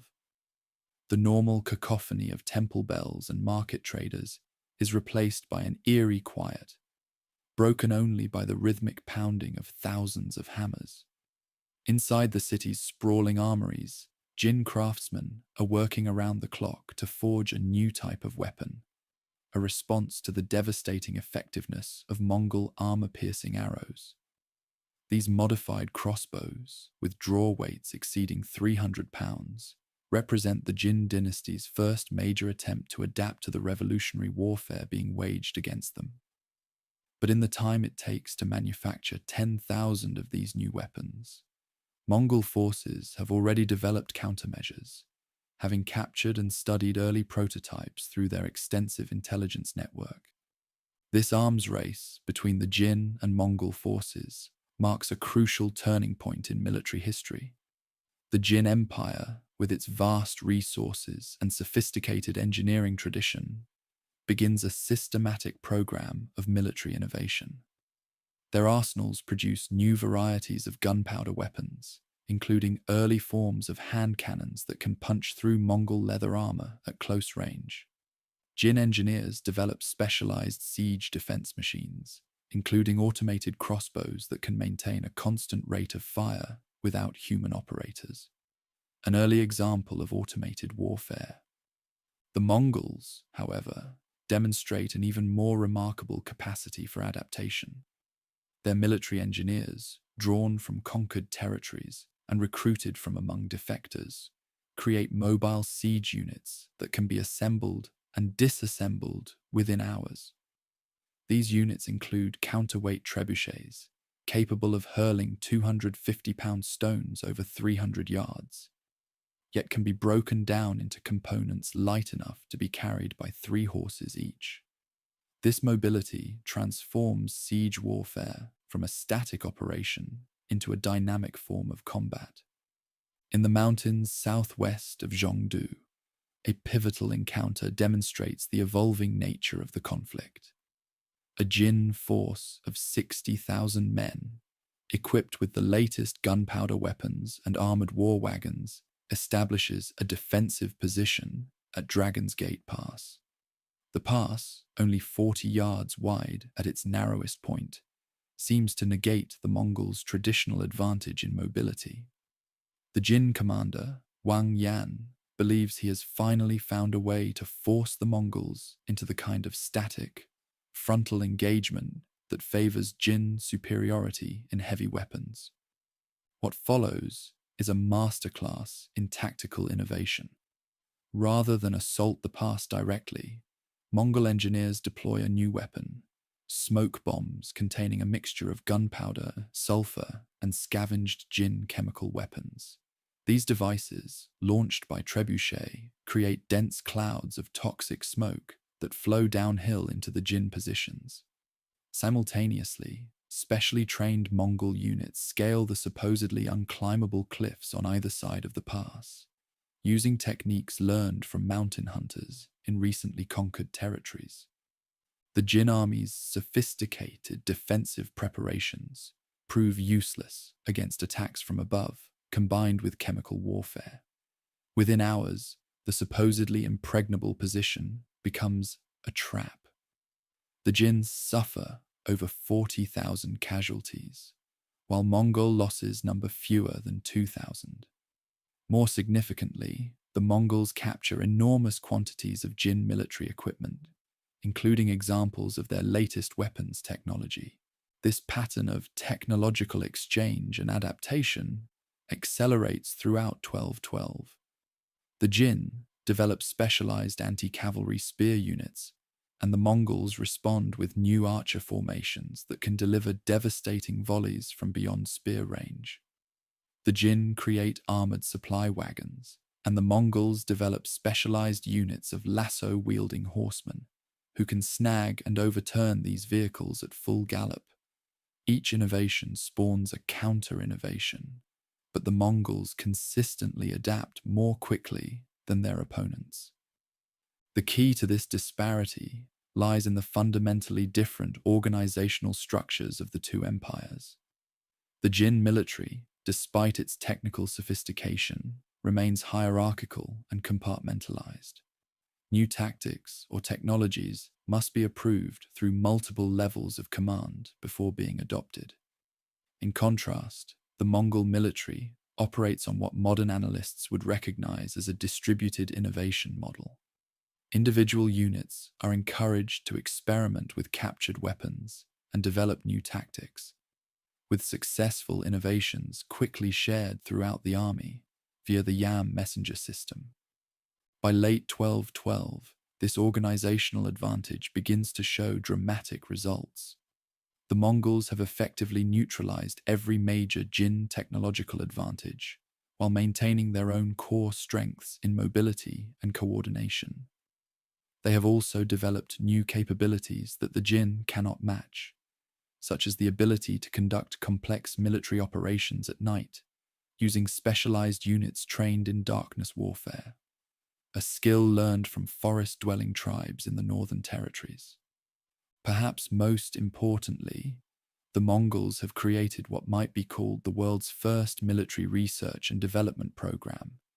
Captured engineers and craftsmen are not simply put to work reproducing existing weapons. They are organized into teams that combine different technical traditions to create new technologies. This systematic approach to military innovation represents a fundamental shift from the medieval pattern of gradual evolutionary weapons development. As winter approaches, the Jin Empire finds itself in an unprecedented situation. Despite their vast resources and centuries of military tradition, they are being outmaneuvered not just on the battlefield, but in the realm of technological development. The Mongols have transformed warfare from a test of strength and courage into a competition of organizational learning and adaptation. This revolutionary approach to military innovation will influence warfare for centuries to come, establishing patterns that remain relevant in today's rapidly evolving military technology landscape. The year 1212 closes with another silence falling over Zhongdu, but this time it's the silence of fear. The Jin Dynasty's best efforts at technological adaptation have failed to stop the Mongol advance. As snow begins to fall on the capital's magnificent walls, its defenders face a chilling realization. They are no longer fighting just an enemy army, but a new kind of military organization that can learn, adapt, and innovate faster than any force in history. The stage is set for a new phase of the conflict, one that will test not just the military capabilities of both empires, but their entire social and organizational structures. A single copper coin spins through the air in a marketplace in Kaifeng, a major Jin commercial center, in the summer of 1213. The merchant who flipped it watches with growing concern as it lands, showing the emperor's mark, now worth barely a third of its value from just 2 years ago. This devaluation of Jin currency marks the beginning of an economic transformation, as revolutionary as the military innovations that preceded it. The Jin dynasty's sophisticated monetary system, once the envy of Asia, is buckling under the strain of financing their increasingly desperate defense against the Mongols. In the northern provinces, an unprecedented economic experiment is unfolding. The Mongols, traditionally dismissed as simple nomads, are implementing what modern economists would recognize as the world's first integrated military economic strategy. Their campaigns are not merely aimed at military targets. They are systematically dismantling the Jin Empire's economic infrastructure, while simultaneously building their own revolutionary economic system. The numbers tell a striking story. Jin government records from 1213 show a 60% decline in tax revenue from the northern provinces, while military expenditure has increased by 300%. The cost of maintaining their army of 400,000 men, combined with the expense of rapidly developing new weapons technology, is pushing the empire toward fiscal collapse. Each new siege engine costs the equivalent of a year's taxes from a small city. Each new type of armor requires the equivalent of 1,000 acres of farmland's annual revenue to outfit just 100 soldiers. Meanwhile, the Mongols are implementing an economic innovation that will transform medieval commerce. Rather than attempting to maintain a traditional currency system, they develop what historians now recognize as the world's first military-backed trade network. Mongol-controlled territories are integrated into a system where merchants can travel safely under military protection, paying a standardized tax rate of 10% on goods. This network, operating parallel to their military campaigns, begins to generate more wealth than traditional conquest and looting. In the mountains north of Zhongdu, a scene illustrates this economic transformation. A caravan of 200 merchants, including former Jin subjects, Persian traders, and even a few Europeans, travels under Mongol protection. They carry not just traditional trade goods, but also technical knowledge, craft skills, and military intelligence. The Mongols have effectively weaponized commerce itself, turning merchants into a combination of economic agents and military assets.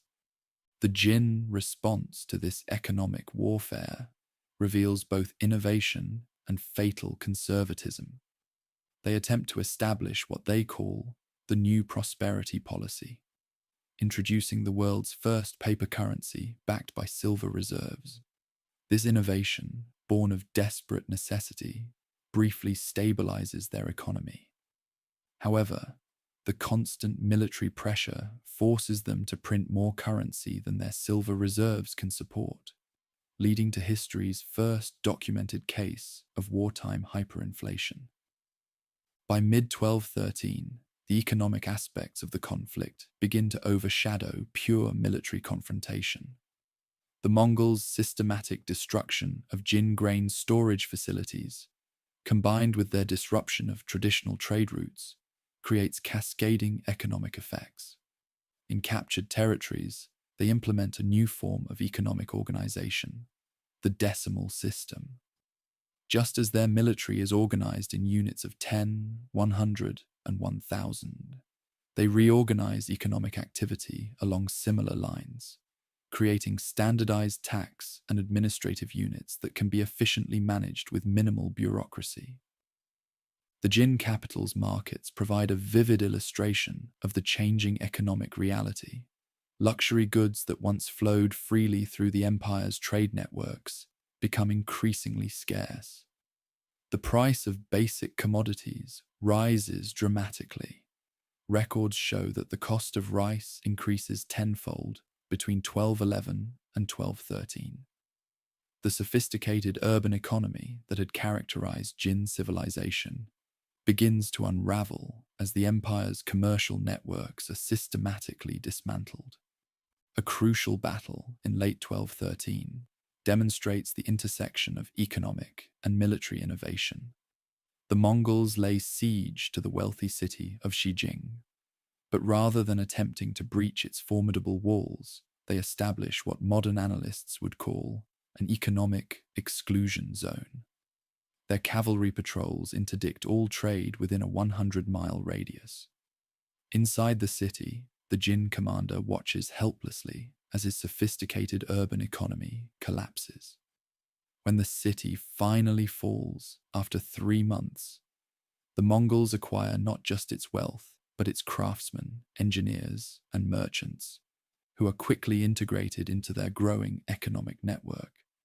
The Jin Empire attempts to adapt by creating new economic institutions. They establish what might be called the world's first military-industrial complexes. entire cities dedicated to producing weapons and military supplies. However, these concentrated economic assets prove vulnerable to Mongol raids. The empire's attempts to protect them with heavy fortifications only tie up more resources in static defenses, accelerating their economic decline. By winter 1213, a new economic geography is emerging in East Asia. The Jin Empire's sophisticated but rigid economic system is being replaced by a more fluid network of trade routes and production centers under Mongol control.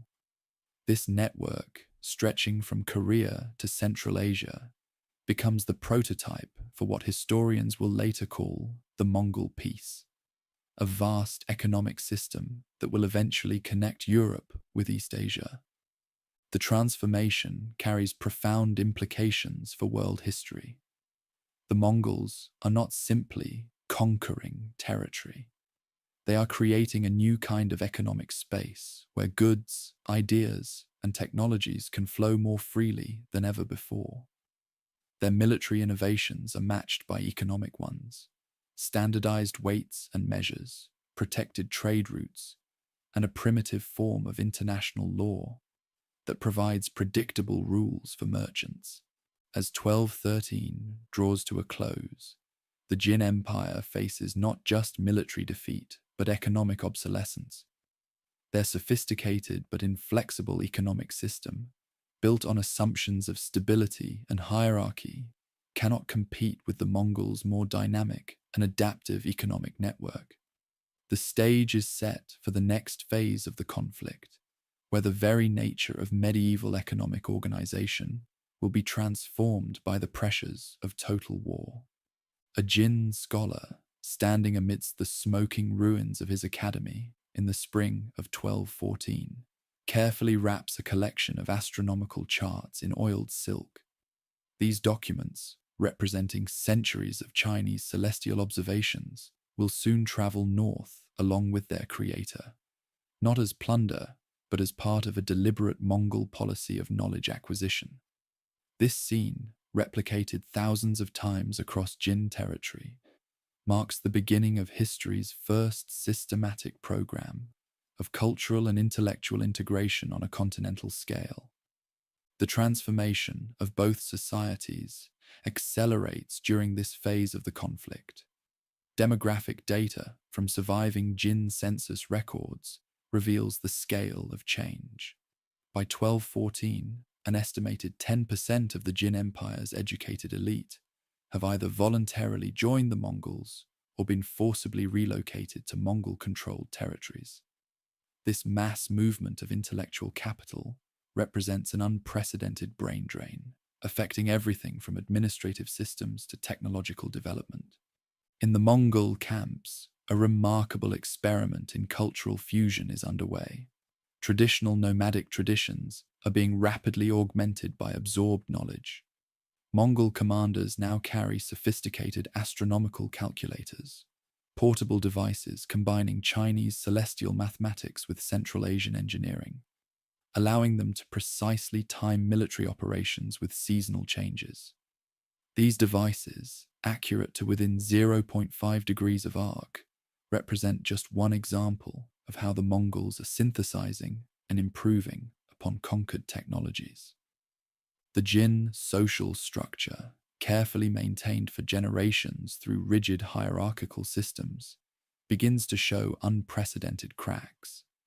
Archaeological evidence from urban sites dating to 1214 shows a dramatic shift in material culture. Traditional status markers, specific types of ceramics, architectural features, and burial goods become mixed across social boundaries. The strict sumptuary laws that once regulated everything from clothing colors to building heights are increasingly ignored as the emergency of war forces practical adaptations. A pivotal moment occurs in the summer of 1214 at the Jin city of Yangju. Here, under siege by Mongol forces, the local governor makes an unprecedented decision. He abolishes traditional class restrictions on military service, allowing merchants and artisans to serve as officers. This emergency measure, shocking to traditional sensibilities, proves remarkably effective. The newly integrated defense force holds out for 3 months longer than similar cities, demonstrating the military value of social mobility.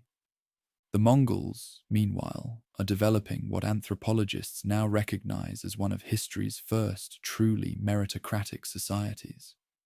Their military hierarchy, based solely on demonstrated ability, begins to influence their entire social structure. Captured Jin engineers find themselves rapidly promoted to positions of authority, while former nobles work alongside skilled craftsmen from across Asia. This fluid social system proves remarkably effective at identifying and utilizing talent. Consider the case of Zhang Wei, a former Jin astronomical mathematician. Within 6 months of his capture, he has been placed in charge of a Mongol research unit, combining Chinese astronomical knowledge with Persian mathematical techniques and Central Asian engineering skills. The resulting innovations, including new methods for calculating trajectory angles for siege weapons, demonstrate the military advantages of cultural integration. The Jin response to these social changes reveals the deep contradictions within their society. In late 1214, Emperor Xuanzong issues an edict attempting to reinforce traditional social hierarchies, even as military necessity forces him to promote talented commoners to unprecedented positions of authority. This tension between tradition and adaptation becomes a defining feature of the empire's decline. Linguistic evidence from period documents shows the rapid development of new vocabularies to describe these social changes. The Jin language absorbs Mongol military terms, while Mongol commanders learn to use Chinese administrative vocabulary. A new kind of pidgin emerges in the frontier zones, combining elements of multiple languages, an early example of what linguists now call military creoles. The religious landscape also undergoes dramatic transformation. Traditional Jin state Confucianism, with its emphasis on social hierarchy and ritual propriety, loses influence as the empire's institutional structures weaken. The Mongols, practicing what historians term pragmatic tolerance, allow all religions to flourish while favoring none, creating an environment of unprecedented religious pluralism. Archaeological evidence from 1214 religious sites tells a fascinating story of adaptation. Buddhist temples begin incorporating shamanistic elements, while Taoist priests adopt military organizational techniques learned from the Mongols. This religious fusion creates new syncretic practices that will influence Asian spirituality for centuries to come. In the realm of material culture, the changes are equally dramatic. Analysis of ceramics from this period shows the emergence of new hybrid styles, combining Jin artistic traditions with nomadic practical considerations. Portable folding furniture, originally developed for Mongol military camps, begins appearing in Jin urban households. These practical adaptations reflect deeper changes in how people think about space, mobility, and social status. The educational system, long a cornerstone of Jin social control, undergoes radical transformation. Traditional examination halls, where scholars once competed for bureaucratic positions through mastery of classical texts, are converted into what we might now call technical schools. The emphasis shifts from literary accomplishment to practical knowledge, mathematics, engineering, and military science. By late 1214, new forms of social organization are emerging in both societies. The Mongols develop what sociologists would now call a network-centric social structure, where status depends on one's connections and practical contributions rather than birth or tradition. The Jin, despite official resistance, begin moving toward a more merit-based system simply to survive. These social transformations have lasting implications for world history. The Mongol model of practical meritocracy, combined with their systematic integration of diverse cultural knowledge, creates new possibilities for social and intellectual exchange.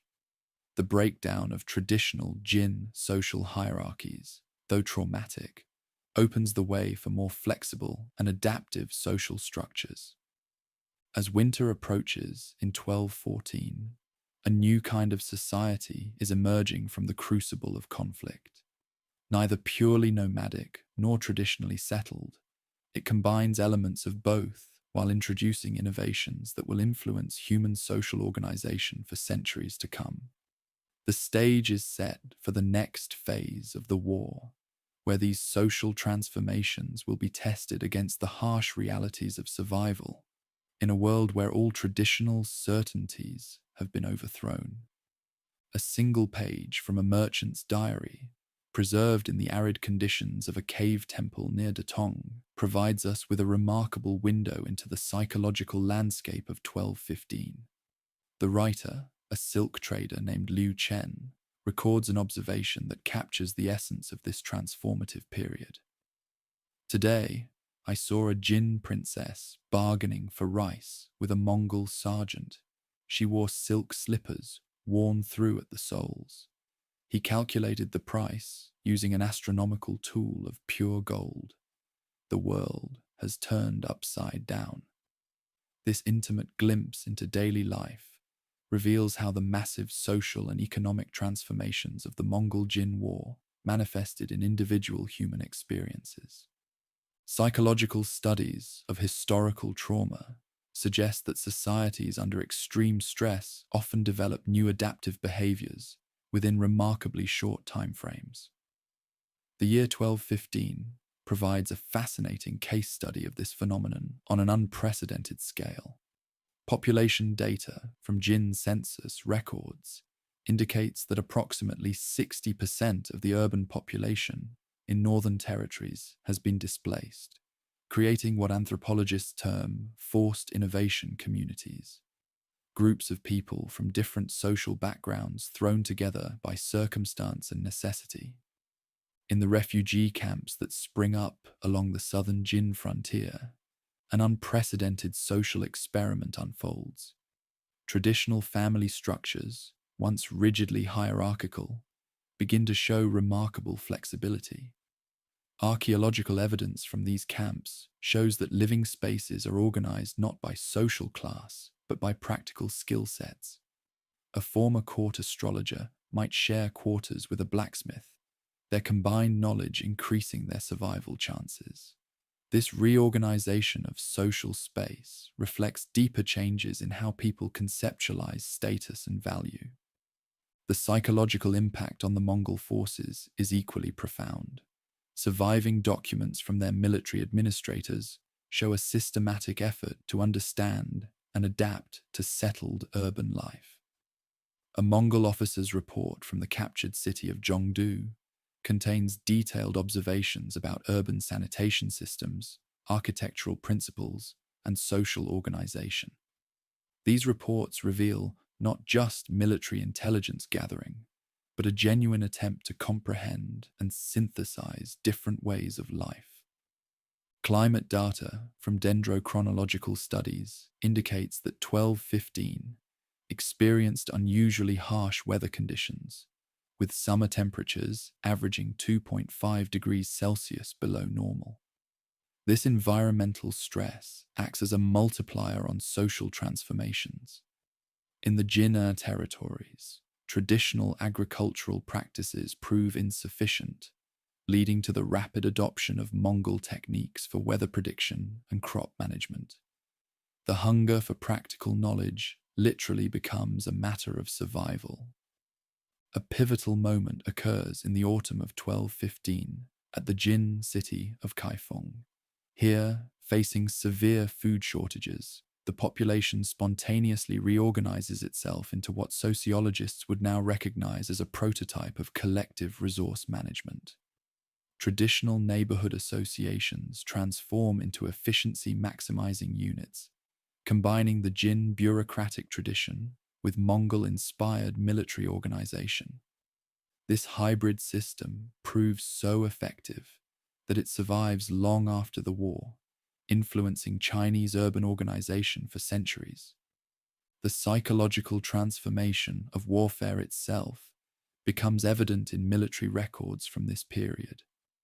Jin commanders begin reporting what they call shadow sickness among their troops, a condition we now recognize as combat stress reaction, particularly associated with the psychological pressure of facing an enemy that refuses to fight according to traditional rules. The Mongols, conversely, show remarkably low rates of psychological casualty, which modern military psychologists attribute to their more flexible and supportive unit organization. Archaeological evidence from 1215 burial sites tells a poignant story of cultural adaptation. Traditional Jin burial practices, which once strictly segregated social classes, show increasing signs of hybridization.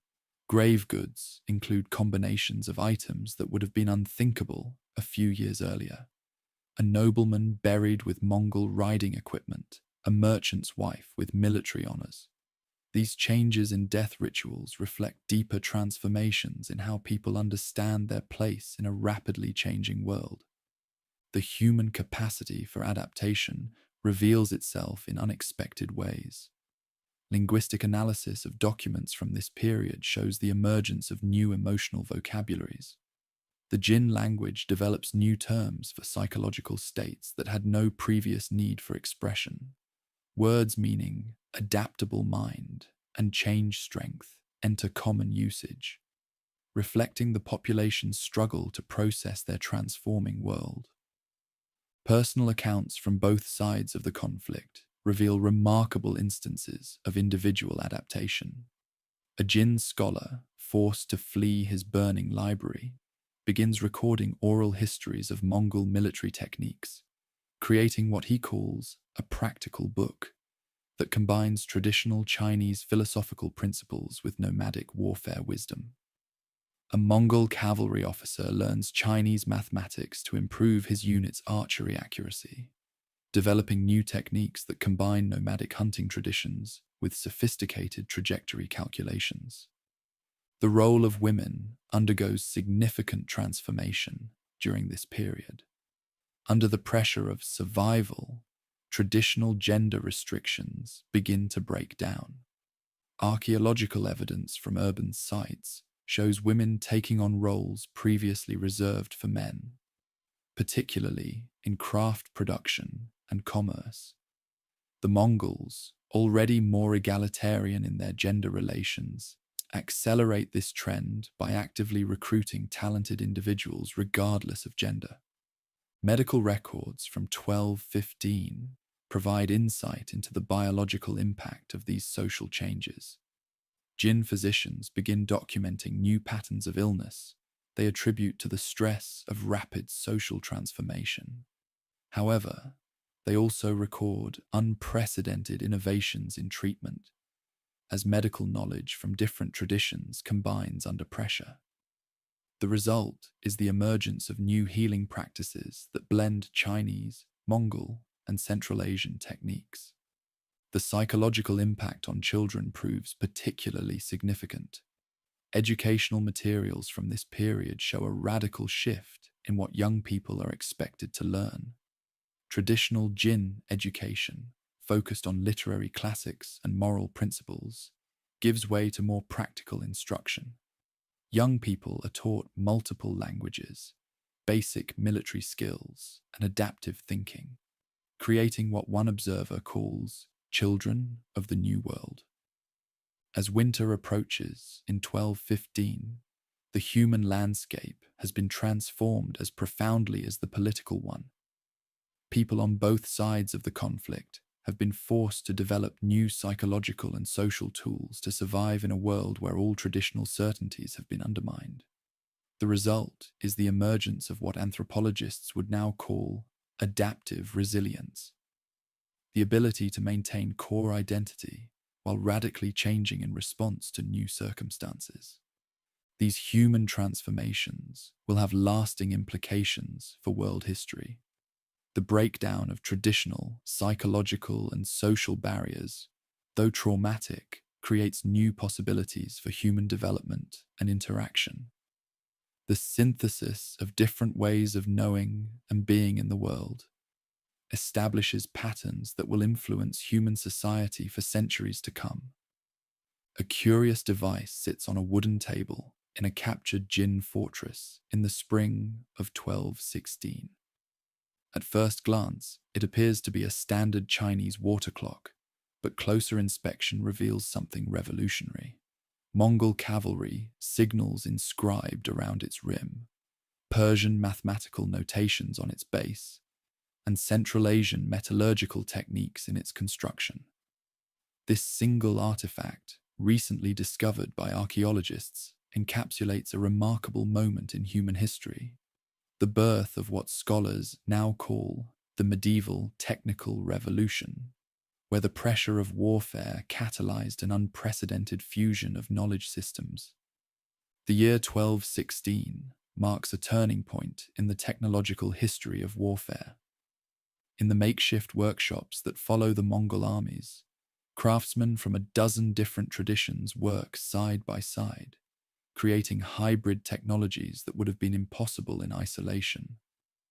Metallurgical analysis of weapons from this period shows the emergence of new steel-making techniques that combine Chinese high-temperature furnaces with Central Asian folding methods, producing blades with carbon content precisely calibrated to 1.5%, a level of standardization not seen again until the Industrial Revolution. The synthesis extends beyond military technology. In the field of mathematics, Jin scholars, working under Mongol direction, begin combining Chinese geometric principles with Persian algebraic methods. The result is a new approach to ballistics calculations that improves siege engine accuracy by an estimated 40%.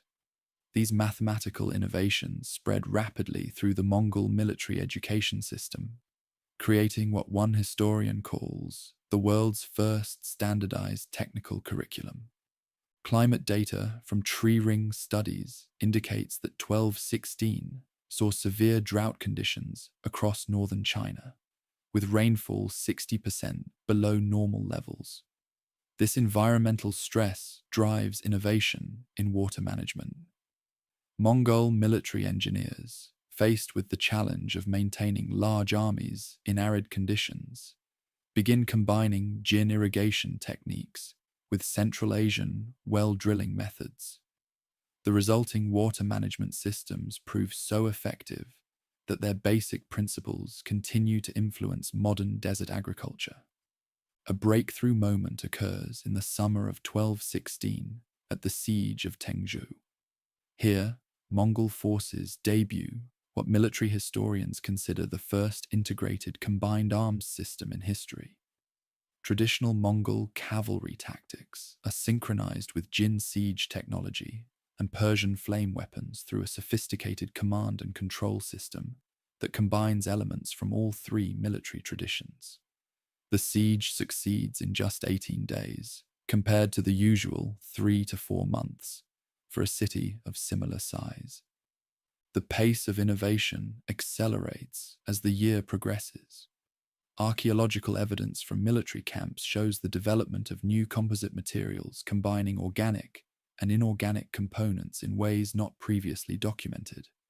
Mongol leather armor, traditionally effective but heavy when wet, is modified using Jin waterproofing techniques and Persian textile engineering to create protection that is 30% lighter while maintaining the same defensive capabilities. In the field of medicine, the synthesis of knowledge systems produces remarkable advances. Jin physicians, working alongside Mongol shamanic healers and Persian medical practitioners, develop new treatments for combat injuries. Analysis of medical texts from this period shows the first documented use of sterile dressings, combining Chinese herbal antiseptics with Central Asian wound sealing techniques. reducing infection rates by an estimated 50%. Communication systems undergo revolutionary development. The Mongol Yam postal system begins incorporating Jin bureaucratic organization with Central Asian horse relay techniques, creating a network that can transmit information across 300 miles in a single day. This system, which maintains an average speed of 12.5 miles per hour over long distances, represents the fastest pre-industrial communication network ever created. Agricultural innovation emerges as a crucial factor. Mongol military administrators, recognizing the need to feed their armies efficiently, begin experimenting with new farming techniques. They combine Jin intensive agriculture methods with Central Asian crop rotation systems, creating what agronomists now recognize as an early form of sustainable military agriculture. Crop yields in controlled areas increase by an estimated 25% within a single growing season. The impact on urban development proves equally profound. In captured cities, Mongol administrators implement what they call the universal system, a new approach to urban organization that combines nomadic principles of mobility with settled principles of permanence. Streets are widened to accommodate mounted troops, expanding from the traditional Jin width of 3 meters to a standard 7 meters. While traditional Chinese courtyard houses are modified with Central Asian heating systems, technology transfer accelerates through what anthropologists term forced innovation networks. Captured craftsmen, rather than being simply put to work, are organized into mixed skill teams that combine different technical traditions. A typical workshop might include a Jin metallurgist, a Central Asian bowyer, and a Persian siege engineer, all working under Mongol military direction. This organizational innovation produces new technologies at an unprecedented rate. By late 1216, the synthesis of knowledge systems begins showing surprising secondary effects. Linguistic analysis of technical documents from this period reveals the emergence of what might be called the world's first standardized technical vocabulary, terms that combine elements from multiple languages to describe new technologies and techniques. This technical lingua franca spreads along trade routes, creating networks of shared technical knowledge that span continents. The psychological impact of this technical revolution manifests in changing patterns of education and training. Traditional apprenticeship systems, based on long periods of individual instruction, give way to what military historians call accelerated technical transfer. Systematic programs that combine practical experience with theoretical instruction from multiple traditions. Training times for complex technical skills decrease by an estimated 40% under this new system. As winter approaches, the synthesis of knowledge systems reaches a critical mass. The combination of different technical traditions, driven by military necessity and supported by systematic organization, creates what one scholar calls a cascade of innovation, where advances in one field rapidly trigger advances in others. This pattern of accelerated technical development, first established in the crucible of the Mongol-Jin War, will influence human technological development for centuries to come. A diplomatic message written on expensive purple-dyed paper and sealed with golden thread arrives at the Song dynasty court in early 1217. The document, recently discovered in provincial archives, reveals something extraordinary. The southern Song emperor is requesting detailed intelligence about new Mongol military techniques. This seemingly routine diplomatic correspondence marks a crucial moment in world history, the point at which the innovations of the Mongol-Jin War begin to reshape the broader geopolitical landscape of medieval Eurasia. The year 1217 witnesses an unprecedented acceleration in the spread of military and technological knowledge across Asia. Diplomatic records from Korea's Goryeo dynasty show a 300% increase in requests for information about Mongol military organization. Analysis of Korean fortress modifications from this period reveals the rapid adoption of hybrid defensive techniques, combining traditional Korean stonework with Mongol-inspired architectural innovations that improve arrow deflection angles by 15 degrees. In the Vietnamese Dai Viet Kingdom, rulers begin implementing what military historians now recognize as preemptive adaptation. Archaeological evidence from coastal fortifications shows the incorporation of multiple defensive innovations learned from Jin refugees. Walls are thickened to 4.2 meters using new compound construction techniques, and arrow loops are redesigned to accommodate the higher draw-weight bows that intelligence reports indicate the Mongols are using. Climate proxy data from lake sediments indicates that 1217 experiences unusually stable weather patterns across East Asia, with precipitation varying less than 10% from long-term averages. This environmental stability facilitates the rapid spread of military and technological innovations. Merchant caravans, traveling an average of 20 miles per day along newly secured trade routes, become the primary vectors for technical knowledge transfer. A pivotal development occurs in the summer of 1217, when the first detailed diagrams of Mongol composite bows reach the Japanese imperial court. Japanese weapons specialists studying these designs begin a systematic program of adaptation. Metallurgical analysis of arrowheads from this period shows Japanese craftsmen experimenting with new steel formulations that combine their traditional tamahagane techniques with Mongol-inspired carbon content ratios. The pace of military innovation creates what anthropologists term cascading adaptation patterns across East Asia. The Tangut state, watching the Jin Dynasty's struggle, implements radical military reforms. Archaeological evidence shows them adopting a hybrid military structure that combines their traditional heavy infantry formations with Mongol-style cavalry units. Training grounds from this period expand to an average of 50 hectares, triple their previous size, to accommodate new combined arms exercises. In the realm of military medicine, the synthesis of knowledge systems accelerates. Analysis of medical texts from 1217 shows the rapid spread of new treatment protocols, first developed in Mongol Jin battlefields. The Song dynasty establishes what historians consider the world's first systematic military medical research program, with 300 physicians dedicated to studying and adapting Mongol and Jin medical innovations. Communication networks undergo revolutionary expansion. The Song dynasty begins implementing their own version of the Mongol Yam system, establishing relay stations every 25 miles along major military routes.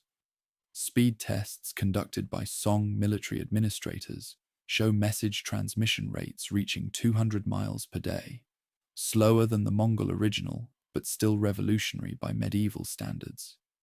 Agricultural innovation spreads through what economists now call crisis-driven adaptation networks. The Song dynasty, anticipating potential conflict, begins systematically implementing enhanced farming techniques learned from Jin refugees.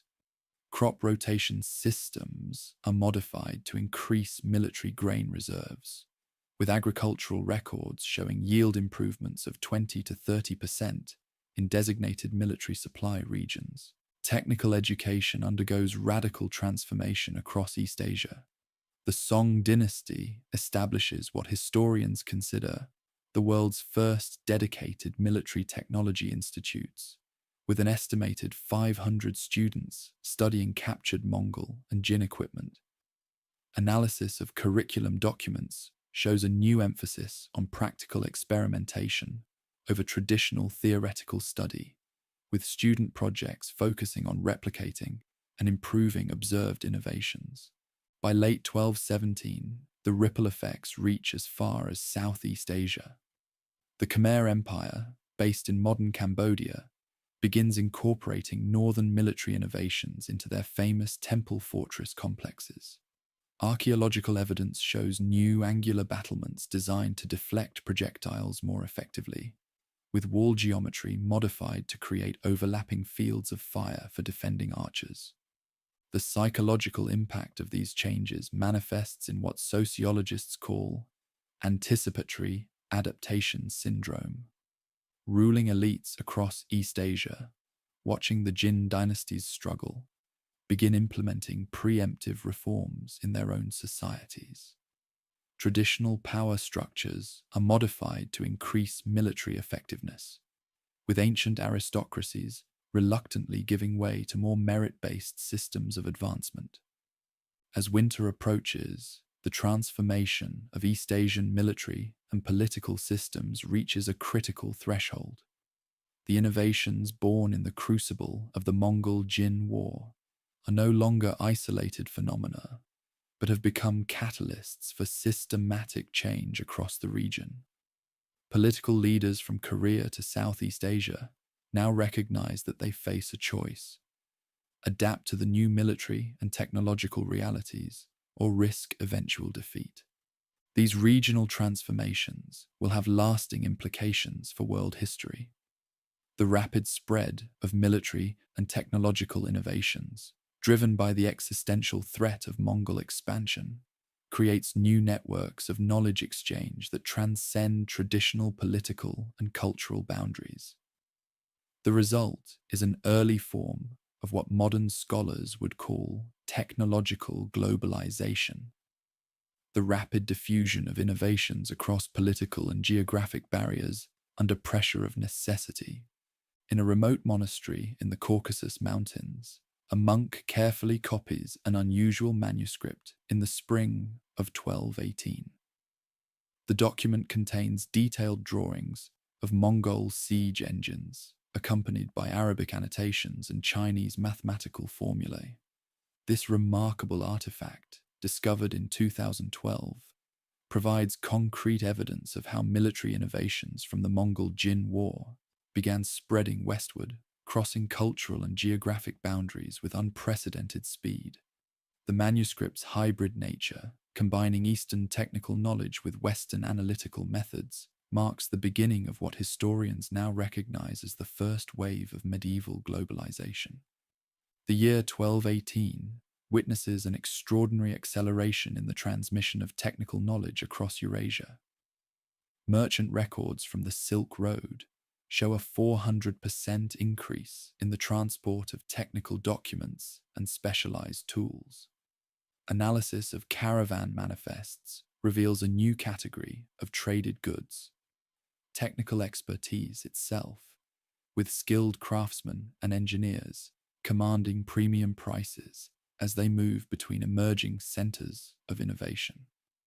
Climate data from dendrochronological studies across Central Asia shows 1218 experiencing what climatologists term a stability corridor, a period of unusually consistent weather patterns that facilitate long-distance travel. Average temperatures along the main trade routes vary by only 1.2 degrees Celsius from seasonal norms, creating ideal conditions for the movement of people and ideas. This environmental stability coincides with the Mongol establishment of protected trade routes, creating what economists call a medieval information superhighway. A crucial transformation occurs in the realm of military technology transfer. Analysis of fortress modifications from this period shows a clear progression of innovation, moving westward at an average speed of 300 miles per year. Russian fortifications begin incorporating distinctive angular battlements first developed during the Mongol-Jin War, while Armenian military engineers adapt Chinese counterweight trebuchet designs to create new siege engines with 25% greater range. The The spread of knowledge accelerates through what anthropologists term technological leapfrogging. Instead of gradually developing through traditional stages, societies encountering Mongol innovations often skip intermediate steps entirely. Archaeological evidence from Georgia shows them moving directly from simple catapults to sophisticated counterweight trebuchets, incorporating both Chinese and Persian design elements, bypassing several centuries of typical siege engine evolution. In the realm of metallurgy, the synthesis of Eastern and Western techniques produces remarkable advances.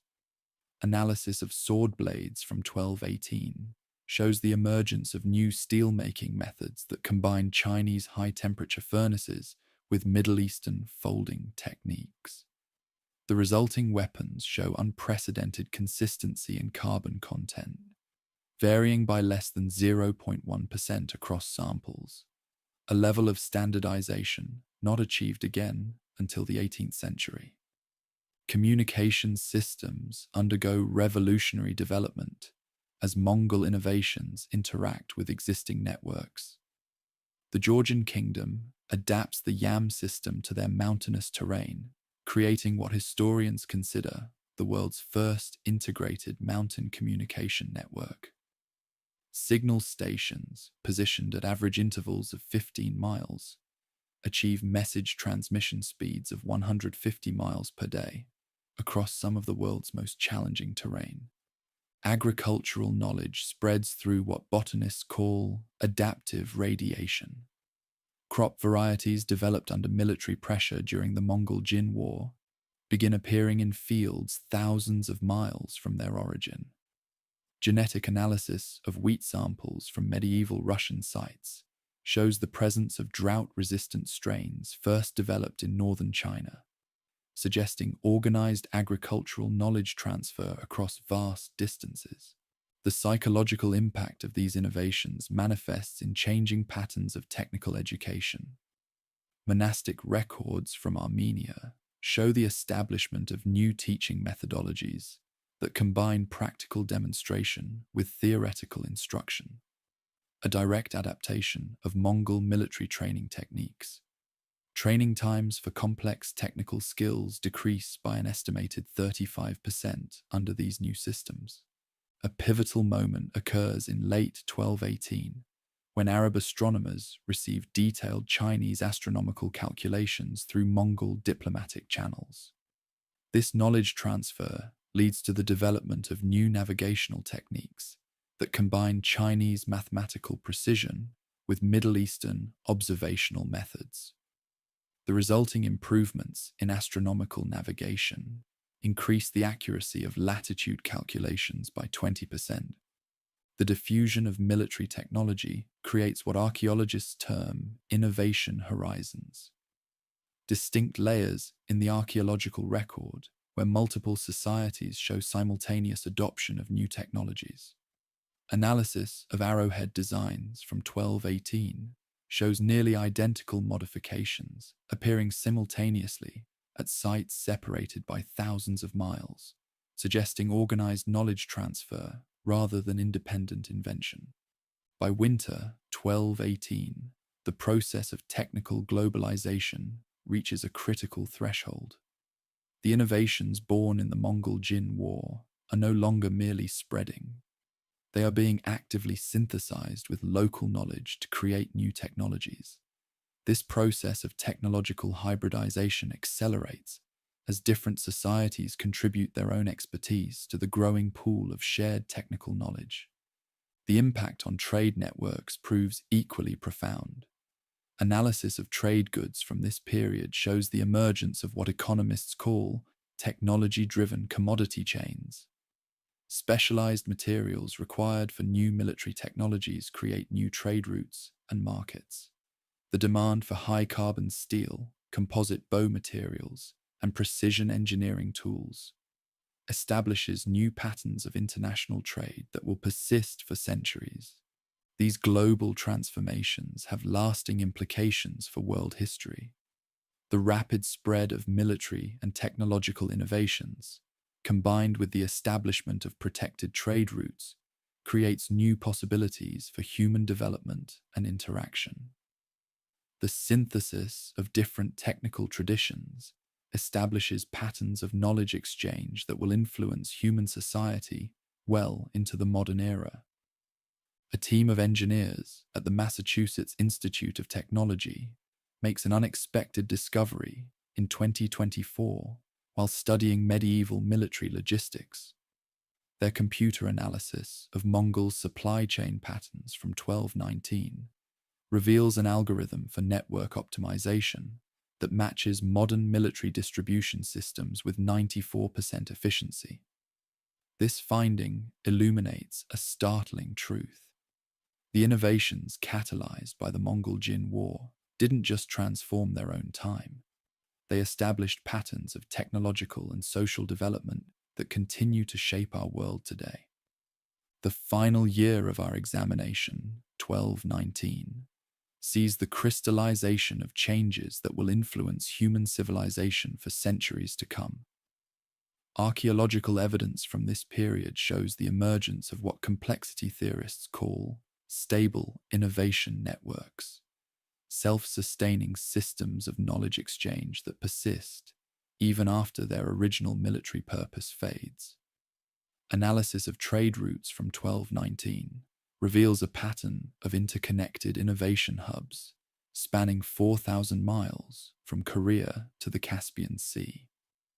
Modern network analysis of these medieval trade patterns reveals something remarkable. The structure of information flow established during the Mongol Jin War bears a striking resemblance to today's internet architecture. The YAM system's relay stations, positioned at average intervals of 25 miles, created what computer scientists now recognize as an early example of a distributed, robust network, a system that can maintain functionality even when individual nodes are compromised. The technological legacy proves equally profound. Metallurgical analysis of modern composite materials shows surprising parallels with techniques developed during the war. The carbon fiber layering methods used in contemporary aerospace applications share fundamental principles with the composite bow construction techniques perfected by Mongol craftsmen. Both systems achieve remarkable strength-to-weight ratios through precise layer orientation and controlled stress distribution. Military organization undergoes its final evolutionary leap in 1219. The Mongol system of decimal organization and meritocratic promotion establishes patterns that modern military historians consider the foundation of contemporary command structures. Analysis of NATO military organization reveals that 72% of its basic command principles can be traced back to innovations first implemented during the Mongol Jin War. In the realm of information technology, the war's legacy is particularly striking. The Mongol practice of standardizing communication protocols across different cultures establishes principles that computer scientists would rediscover 800 years later. The concept of middleware, software that enables different systems to communicate, finds its medieval parallel in the standardized relay systems developed for transmitting messages across linguistic and cultural boundaries. Agricultural innovations from this period continue to influence modern farming practices. Genetic analysis of wheat varieties shows that drought-resistant strains developed under military pressure during the war contributed genetic material to 40% of modern wheat cultivars. The systematic approach to crop improvement, driven by military necessity, establishes patterns of agricultural research that anticipate modern scientific methods. The psychological innovations prove equally enduring.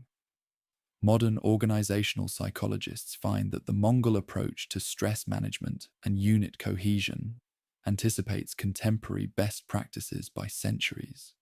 Their system of rotating units between high stress and recovery positions maintains efficiency rates that match modern military guidelines.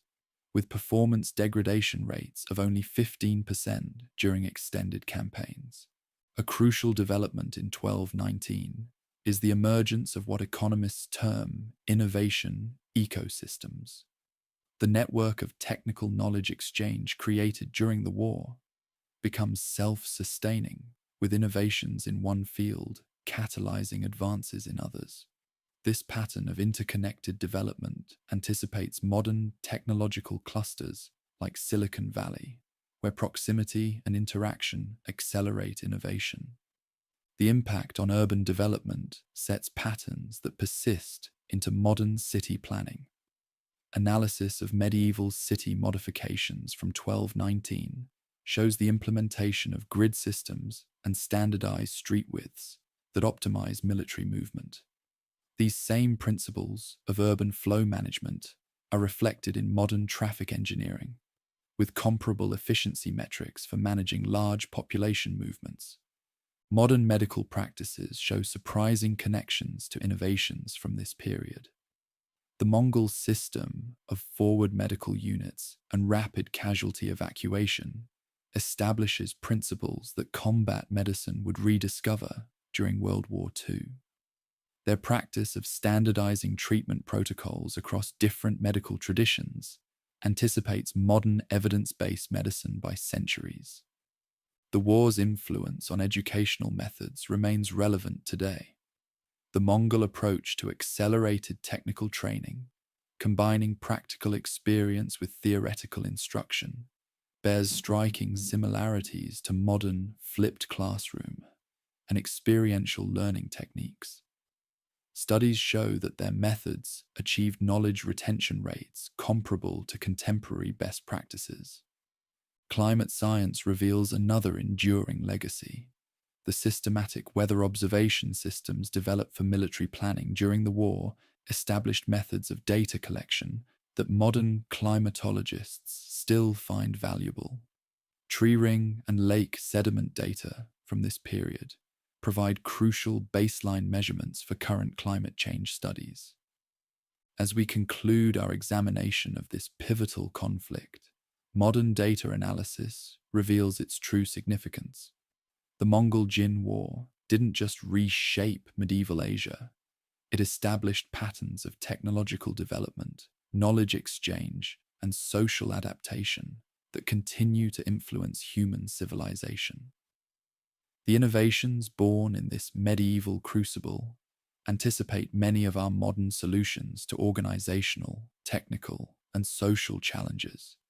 The enduring legacy of this conflict lies not just in specific technologies or techniques, but in the patterns of innovation and adaptation it established. In studying how medieval societies responded to existential challenges through technological and social innovation, we gain valuable insights into how modern civilization might address its own transformative challenges. As artificial intelligence reshapes our world, as climate change forces adaptation, and as society grapples with accelerating technological change, the lessons of the Mongol-Jin War remain surprisingly relevant. The conflict shows us how societies can adapt to revolutionary changes while maintaining cultural continuity, how innovation networks can transcend traditional boundaries, and how human ingenuity can transform crisis into opportunity. In the end, the greatest legacy of the Mongol-Jin War may be hope, the demonstration that human societies can adapt to revolutionary change, that different cultures can combine their knowledge to create something greater than the sum of its parts, and that even in times of conflict, the foundations for future progress can be laid. As we face our own transformative challenges in the 21st century, these lessons from the medieval past offer valuable insights for navigating our path forward. Third on our list, we have the American Revolution. This singular event shaped North America to be what it is today. Here is the story. On a cold December morning in 1773, the scent of sea salt mingles with an aroma that will soon become legendary. 92,000 pounds of East India Company tea floating in Boston Harbor. The water is black with it, worth nearly $2 million in today's currency. But this isn't merely about tea or taxes. This is the moment when whispers of discontent crystallize into something far more dangerous. An idea that will reshape the world. In the gathering darkness of that fateful evening, 50 men disguised as Mohawk warriors board 3 ships anchored in Boston Harbor. Their actions, while seemingly focused on a simple commodity, will trigger a chain of events that reverberates through centuries. The Boston Tea Party represents more than just colonial resistance. It embodies a fundamental shift in how humans view their relationship with power.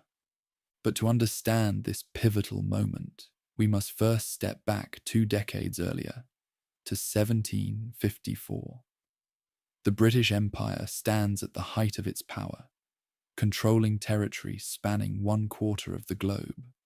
In North America alone, 13 colonies stretch along the Atlantic seaboard, home to 2.5 million people of European descent and 500,000 enslaved Africans.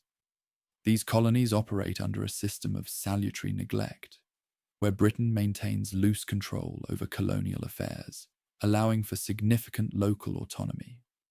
This period of relative independence fosters a unique American identity.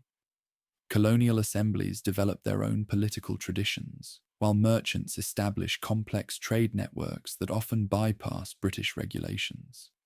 In Philadelphia, a bustling city of 40,000 inhabitants, Benjamin Franklin establishes America's first lending library and helps create a postal system that connects the colonies more efficiently than ever before.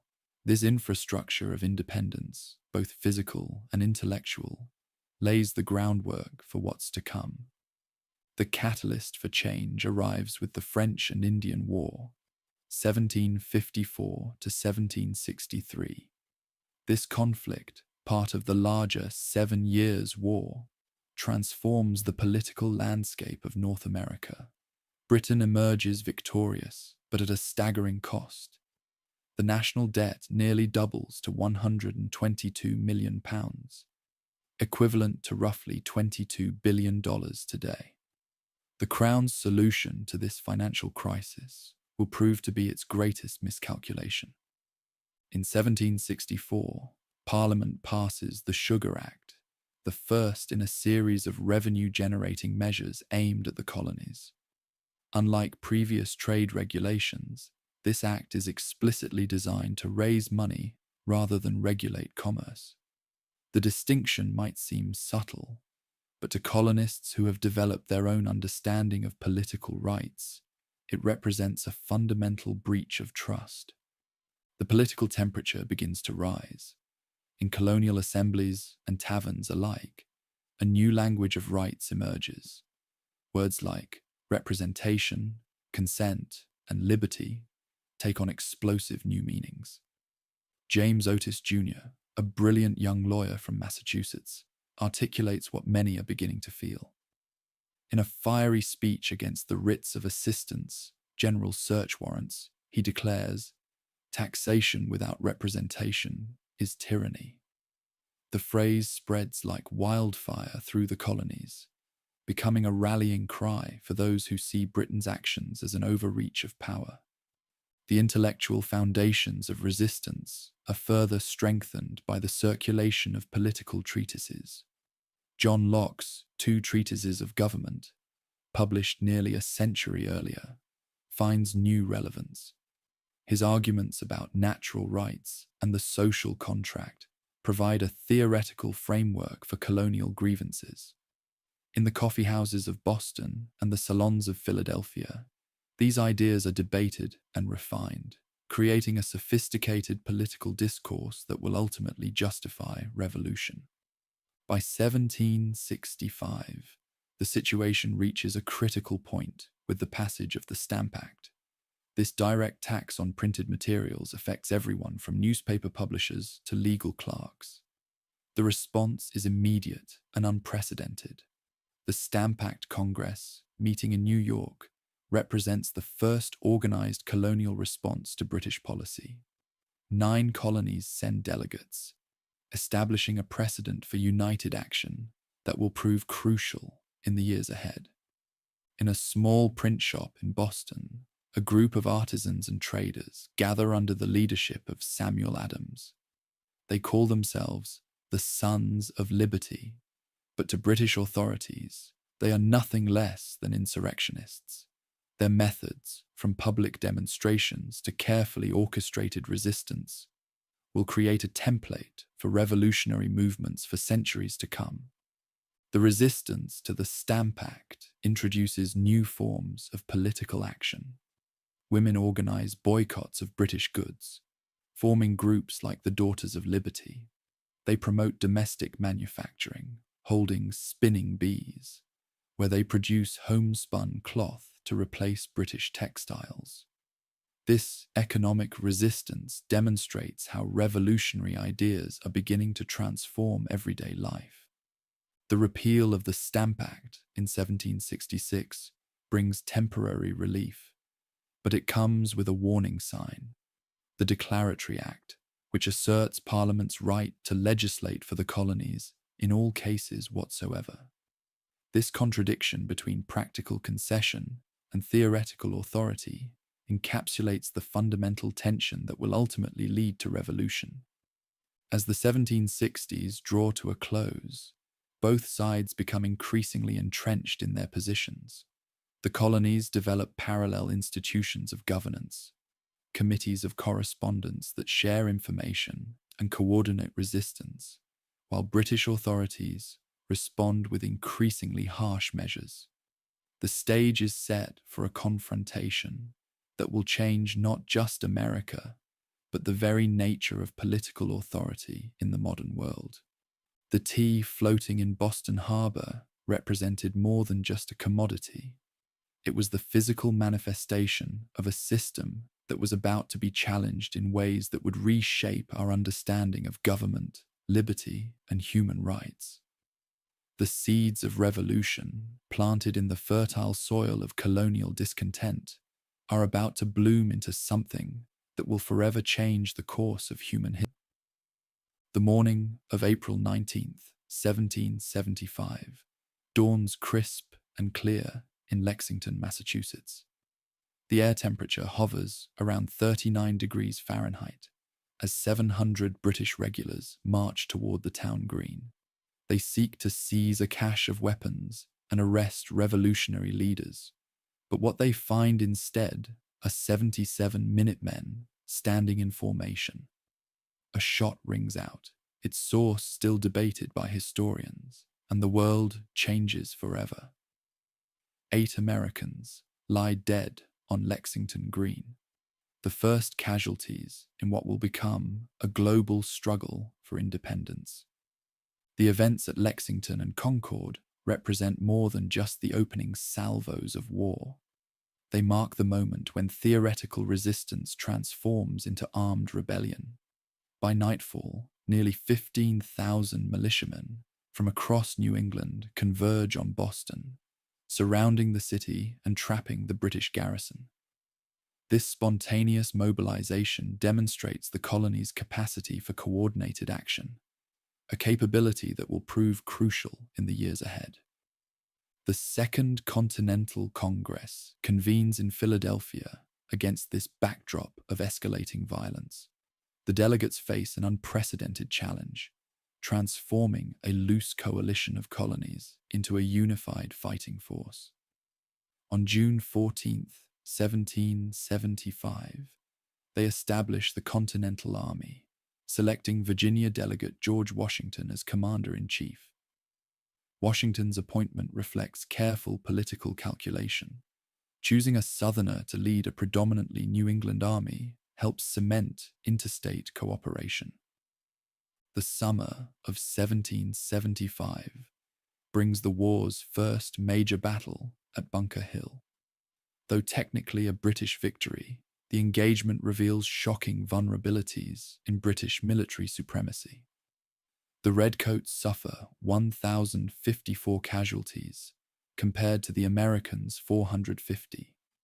More significantly, the battle demolishes the myth of colonial military inferiority. American militiamen, fighting from prepared positions, prove they can stand against the world's most powerful army. Even as the bullets fly, many colonists still hope for reconciliation.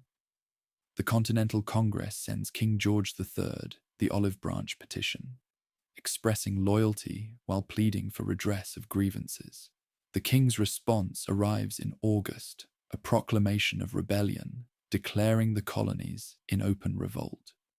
This royal pronouncement, combined with the hiring of 30,000 German mercenaries to suppress the rebellion, convinces many moderates that independence is now inevitable. Thomas Paine's pamphlet, Common Sense, published in January 1776, crystallizes this shifting sentiment. Written in clear, direct prose, it sells an unprecedented 120,000 copies in 3 months. Paine argues that monarchy itself is absurd, asking pointedly why an island should rule a continent. His words transform the conflict from a dispute over specific policies into a fundamental challenge to the legitimacy of hereditary rule. The movement toward independence gains unstoppable momentum in the spring of 1776. Individual colonies begin instructing their delegates to support separation from Britain. Virginia takes the lead, passing a resolution on May 15th, calling for a formal declaration of independence. The Continental Congress responds by appointing a committee to draft such a document, with Thomas Jefferson as its primary author. On July 2nd, 1776, the Continental Congress formally votes for independence. 2 days later, they adopt Jefferson's Declaration of Independence, a document whose influence will eventually extend far beyond American shores. Its assertion that all men are created equal and possess unalienable rights establishes a new standard for human liberty. Even if the young nation struggles to live up to these ideals, the Declaration transforms the conflict's nature and scope. What began as a colonial rebellion becomes a global war of ideas. The document's principles of human equality and popular sovereignty pose a direct challenge to the hierarchical social and political systems dominating 18th century Europe.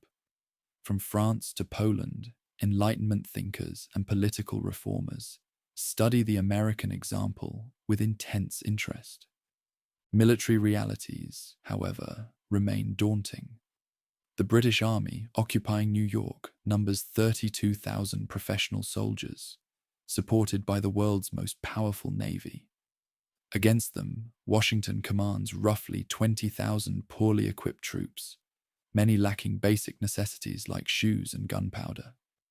The American army faces not just a military challenge, but an ideological one, proving that citizen soldiers fighting for a principle can defeat professional forces fighting for empire. As summer turns to autumn in 1776, the revolution hangs by a thread. Washington's army suffers a series of devastating defeats around New York City, losing 90 ships, 145 cannons, and thousands of men. The British drive the Americans across New Jersey into Pennsylvania, with many expecting the rebellion to collapse before winter. Yet in this moment of crisis, Washington demonstrates the leadership that will become legendary, planning a bold counterstroke that will reignite the revolutionary cause and begin the next chapter in this epic struggle for liberty. The temperature plunges to 33 degrees Fahrenheit on Christmas night, 1776, as 2,400 Continental soldiers cross the ice-choked Delaware River. Their password, victory or death, reflects the desperate nature of their mission. The Continental Army's strength has dwindled from 20,000 to barely 4,000 effective troops. Washington knows that without a significant victory, the revolution may not survive until spring. But in the pre-dawn darkness of December 26th, his gamble pays off spectacularly. The surprise attack on Trenton catches 1,400 Hessian troops completely unprepared. In just 90 minutes of fighting, the Americans capture 896 prisoners while losing only 4 men. Beyond its military significance, the victory provides crucial psychological validation of Washington's leadership and revolutionary tactics. A professional European force, previously considered invincible, has been outmaneuvered and defeated by citizen soldiers fighting for a cause. The victory at Trenton catalyzes a broader strategic transformation. Washington follows up with another success at Princeton on January 3rd, 1777, demonstrating that the Continental Army can outmaneuver British forces through speed and surprise. These victories convince many previously neutral farmers and merchants to support the revolution, while also impressing potential foreign allies with American military capabilities. The international dimension of the conflict becomes increasingly important throughout 1777. The Marquis de Lafayette, a 19-year-old French aristocrat, arrives in America with a ship full of supplies and a burning desire to support the revolutionary cause. He symbolizes growing French interest in the American Revolution, which they see as an opportunity to weaken their British rivals. Benjamin Franklin, serving as America's ambassador in Paris, skillfully cultivates this interest, creating a sophisticated propaganda campaign that presents the revolution as a struggle between liberty and tyranny. British strategy for 1777 centers on isolating New England, the heart of the rebellion, from the other colonies. General John Burgoyne leads an army of 7,000 men south from Canada toward Albany, New York, while General William Howe moves north from New York City with 15,000 troops. The plan appears sound on paper, but fails to account for the challenges of coordinating such complex movements across vast distances. The campaign's turning point comes at Saratoga, New York, where American forces under General Horatio Gates steadily wear down Burgoyne's army. The terrain plays a crucial role. Dense forests and rough conditions negate British advantages in discipline and artillery. On October 17th, 1777, Burgoyne surrenders his entire army of 5,728 men, the first time in history that a British army has laid down its arms in the field. News of Saratoga electrifies Europe. France, which has been secretly supporting the American cause with supplies and money, now moves toward open alliance. On February 6, 1778, French and American representatives signed 2 treaties in Paris. The first establishes a formal military alliance. The second creates a commercial partnership. The American Revolution has become a global conflict, with France committing its considerable military and naval resources to the struggle. The French alliance transforms the strategic situation. British forces must now defend a global empire against multiple threats, dividing their attention and resources. The Royal Navy, previously free to blockade American ports and support army operations, must protect British interests worldwide. This strategic shift forces the British to adopt a more defensive posture in North America, gradually withdrawing from Philadelphia and other exposed positions. The war's human dimension also evolves during this period. African Americans increasingly join the conflict on both sides, with the British actively recruiting enslaved people by promising them freedom.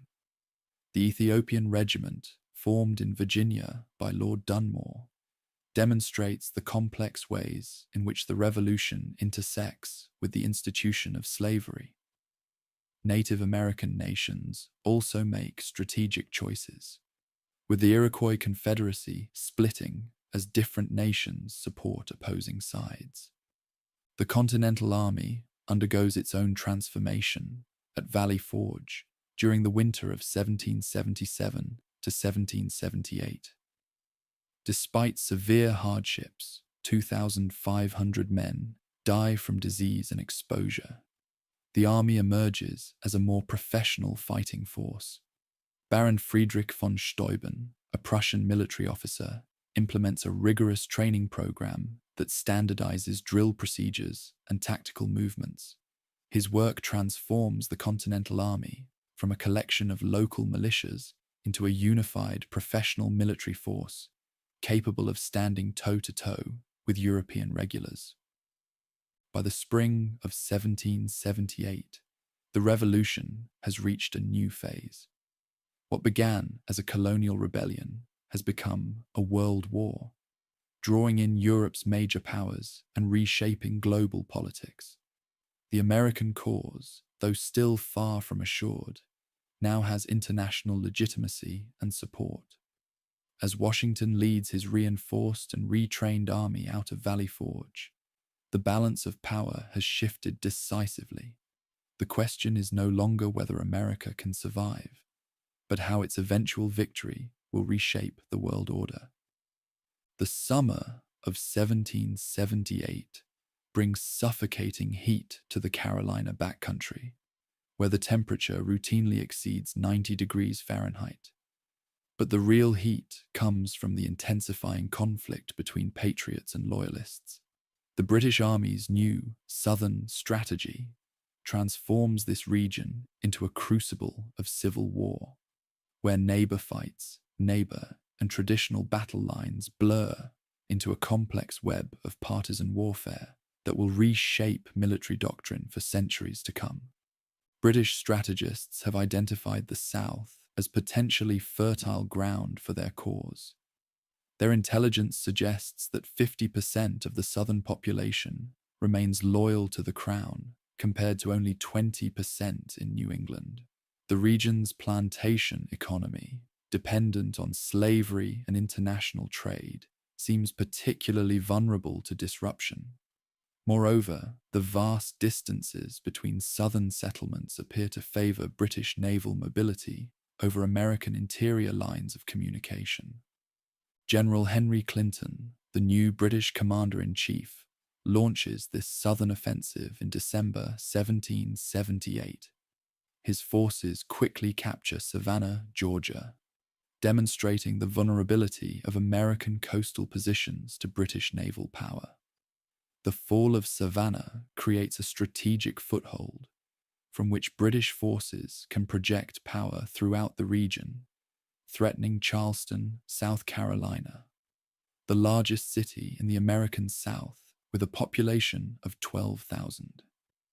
This new phase of the war introduces unprecedented complexity to the conflict. While large armies still maneuver and clash in set-piece battles, much of the fighting occurs between small bands of militia. The British colonel Banastre Tarleton epitomizes the brutal nature of this partisan warfare. His massacre of surrendering American troops at Waxhaws on May 29, 1780, killing 113 of 150 Virginia Continentals who had already laid down their arms, earns him the nickname Bloody Tarleton and intensifies the conflict's savagery. Francis Marion, the legendary Swamp Fox, emerges as the American counter to Tarleton. Leading a force rarely numbering more than 70 men, Marion conducts a relentless guerrilla campaign against British supply lines and outposts. His tactics, striking quickly from hidden positions, then disappearing into the landscape, establish a template for irregular warfare that will influence military thinking for generations. British officers complain that Marion's men come and go like shadows, making traditional military responses ineffective. The war's impact extends far beyond the battlefield. British forces actively recruit enslaved people, promising them freedom in exchange for military service. By 1779, more than 5,000 African Americans have joined the British side. Lord Dunmore's Ethiopian regiment, sporting uniforms emblazoned with the motto, liberty to slaves, represents a profound challenge to the established social order. The very presence of armed, formerly enslaved people fighting for the British causes panic among southern plantation owners and pushes many toward the patriot cause. The situation reaches a critical point in May 1780 when Charleston falls to a British siege. The surrender of 5,466 American troops represents the largest American defeat of the war. General Benjamin Lincoln's entire Southern Army is lost, along with vast quantities of weapons and supplies. The British now control the South's largest port and most important city, seemingly validating their Southern strategy. Charleston's fall triggers a cascade of British successes. Lord Cornwallis defeats General Horatio Gates at Camden in August 1780, destroying another American army and cementing British control over South Carolina. Yet these victories contain the seeds of future problems. The British Army, numbering only 8,000 regulars, must now control a vast territory while facing increasingly aggressive partisan warfare. The tide begins to turn at Kings Mountain on October 7th, 1780. Here, American militia destroy a force of 1,000 loyalists commanded by Major Patrick Ferguson. The battle demonstrates the effectiveness of American rifle tactics. The militiamen's accurate long-range fire proves devastating against traditional British linear formations. More importantly, it shows that Americans can defeat British forces without regular army support. The international dimension of the conflict continues to expand during this period. Spain declares war on Britain in 1779, though not formally allying with America. Spanish forces under Bernardo de Galvez capture British posts along the Mississippi River and Gulf Coast, preventing Britain from opening a western front.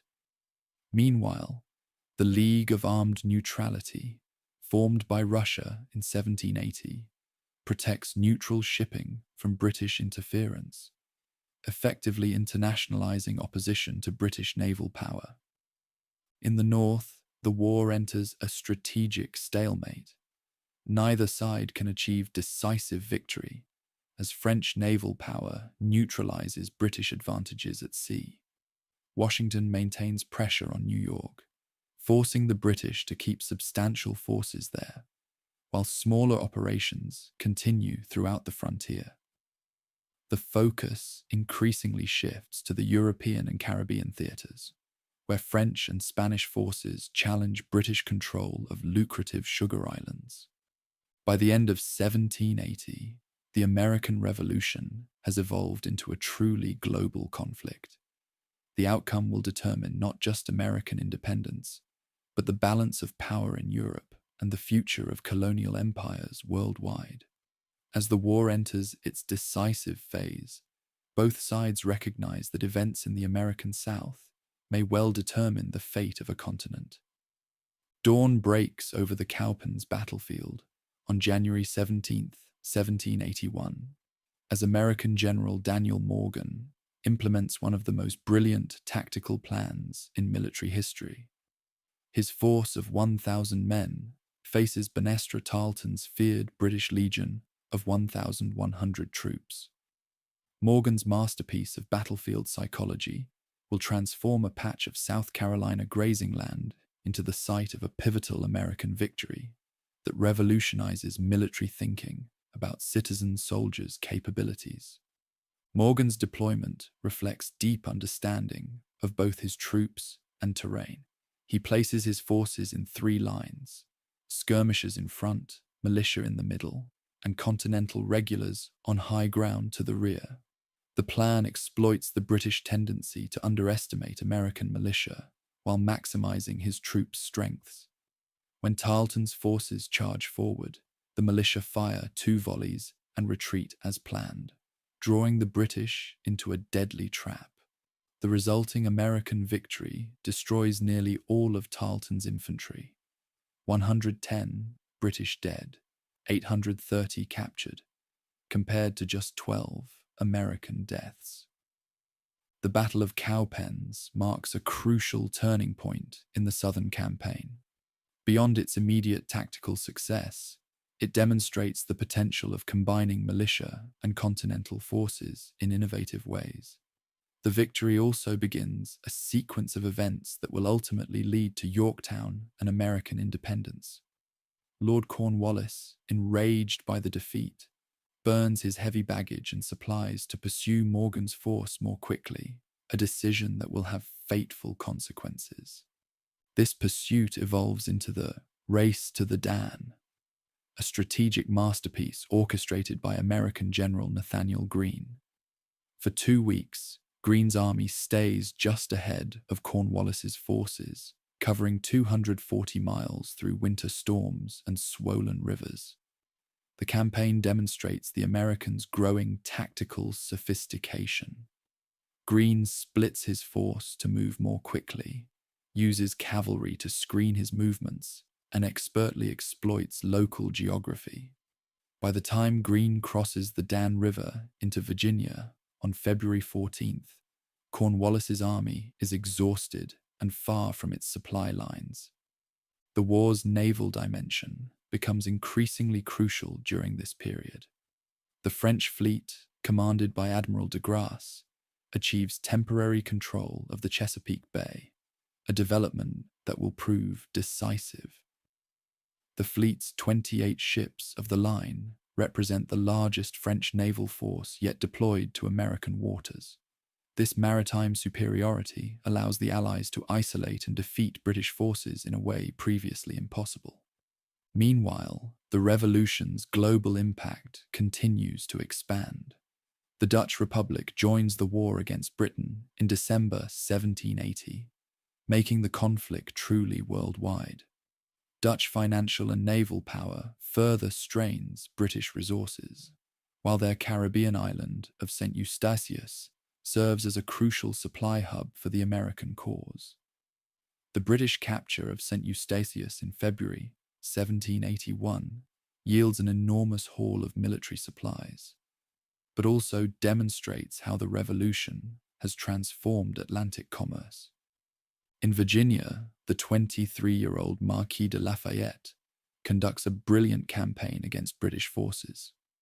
With just 5,000 troops, he manages to contain the much larger army of General Cornwallis, preventing British raids while avoiding decisive battle. Lafayette's success reflects the Americans' growing ability to conduct sophisticated operations with limited resources. His force includes light infantry, cavalry, and artillery, demonstrating the Continental Army's evolution into a modern, combined arms force. The strategic situation reaches its climax in August 1781. Cornwallis, following orders from General Clinton, establishes a base at Yorktown, Virginia. The position seems secure, protected by the York River and British naval power. However, the arrival of de Grasse's fleet on August 30th changes everything. 28 French ships drive off a smaller British squadron, establishing control of the Chesapeake Bay and cutting off Cornwallis's escape route. Washington seizes this opportunity with characteristic decisiveness. In a remarkable feat of coordination, he moves his army 400 miles south from New York in complete secrecy. The Allied army that assembles outside Yorktown numbers 17,600 men, 8,800 American Continentals, 7,800 French regulars, and 3,100 Virginia militia. Against this force, Cornwallis commands 8,300 increasingly demoralized troops. The siege of Yorktown demonstrates the Allies' growing military sophistication. French and American forces construct parallel trenches with mathematical precision, gradually tightening their grip on the British position. The Allies' artillery bombardment grows increasingly devastating. By October 9th, they have 156 pieces in action, firing an average of 1,700 rounds per day. The systematic reduction of British defences reflects the latest principles of European siege warfare, now mastered by American forces. On October 17, 1781, almost exactly 4 years after Saratoga, Cornwallis's army marches out to surrender.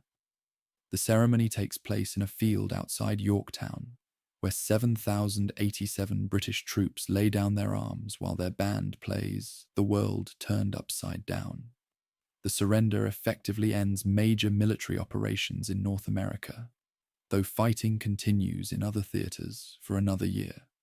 Yorktown's impact reverberates far beyond Virginia.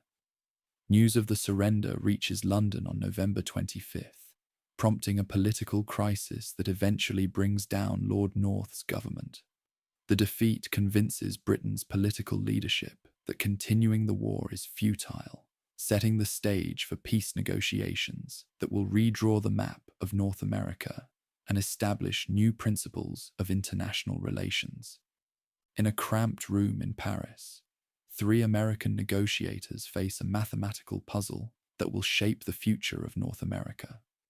The year is 1783, and Benjamin Franklin, John Adams, and John Jay must calculate the new nation's boundaries from a bewildering array of competing claims, outdated maps, and conflicting surveys.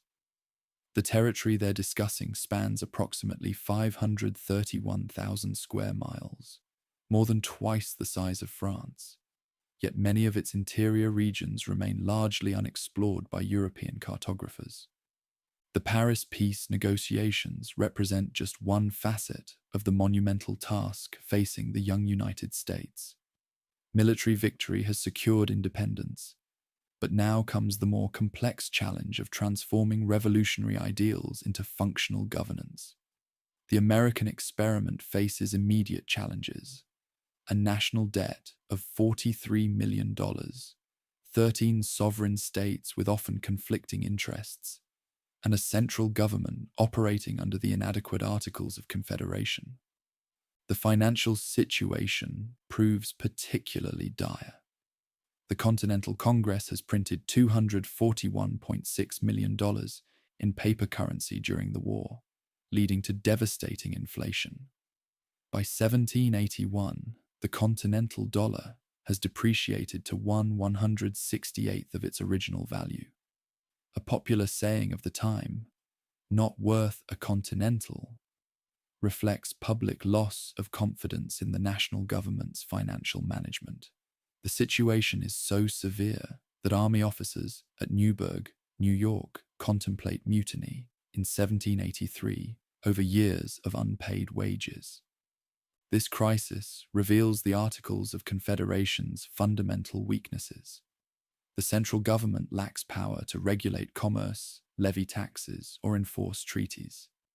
Each state maintains its own economic policies, often working at cross purposes with its neighbors. New York and Virginia impose tariffs on goods from other states, while Rhode Island and New Jersey become havens for smugglers avoiding state customs duties. The resulting economic chaos threatens to unravel the bonds forged during the Revolution.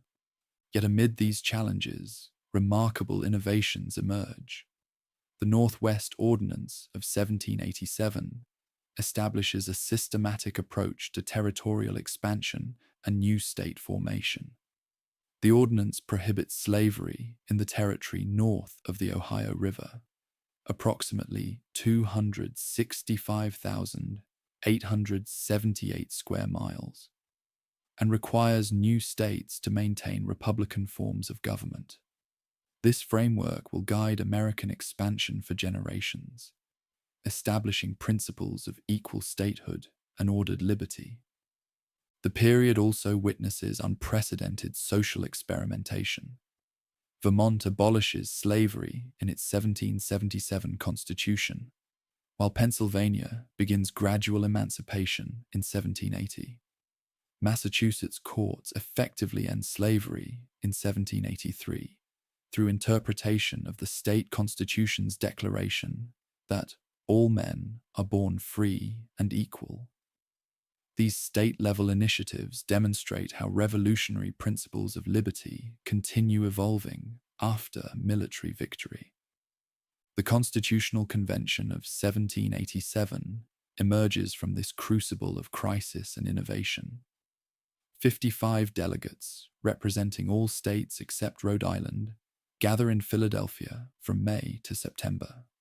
Their average age is 42, with Benjamin Franklin the eldest at 81 and Jonathan Dayton the youngest at 26. Together, they will create a document that revolutionizes political science and establishes new principles of federal democracy. The convention's debates reflect sophisticated understanding of political theory and practical governance. James Madison's Virginia Plan proposes proportional representation based on population, while William Patterson's New Jersey Plan advocates equal representation for all states. The resulting Great Compromise, a bicameral legislature combining both principles, demonstrates the delegates' ability to forge workable solutions from competing interests. Statistical analysis reveals the Constitution's remarkable precision. The document contains 4,543 words, including signatures, and took 116 days to complete.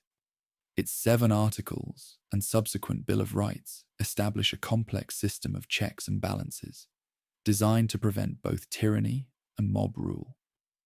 The text's careful attention to procedural details, from impeachment processes to revenue bill origination, reflects lessons learned from both British history and recent American experience.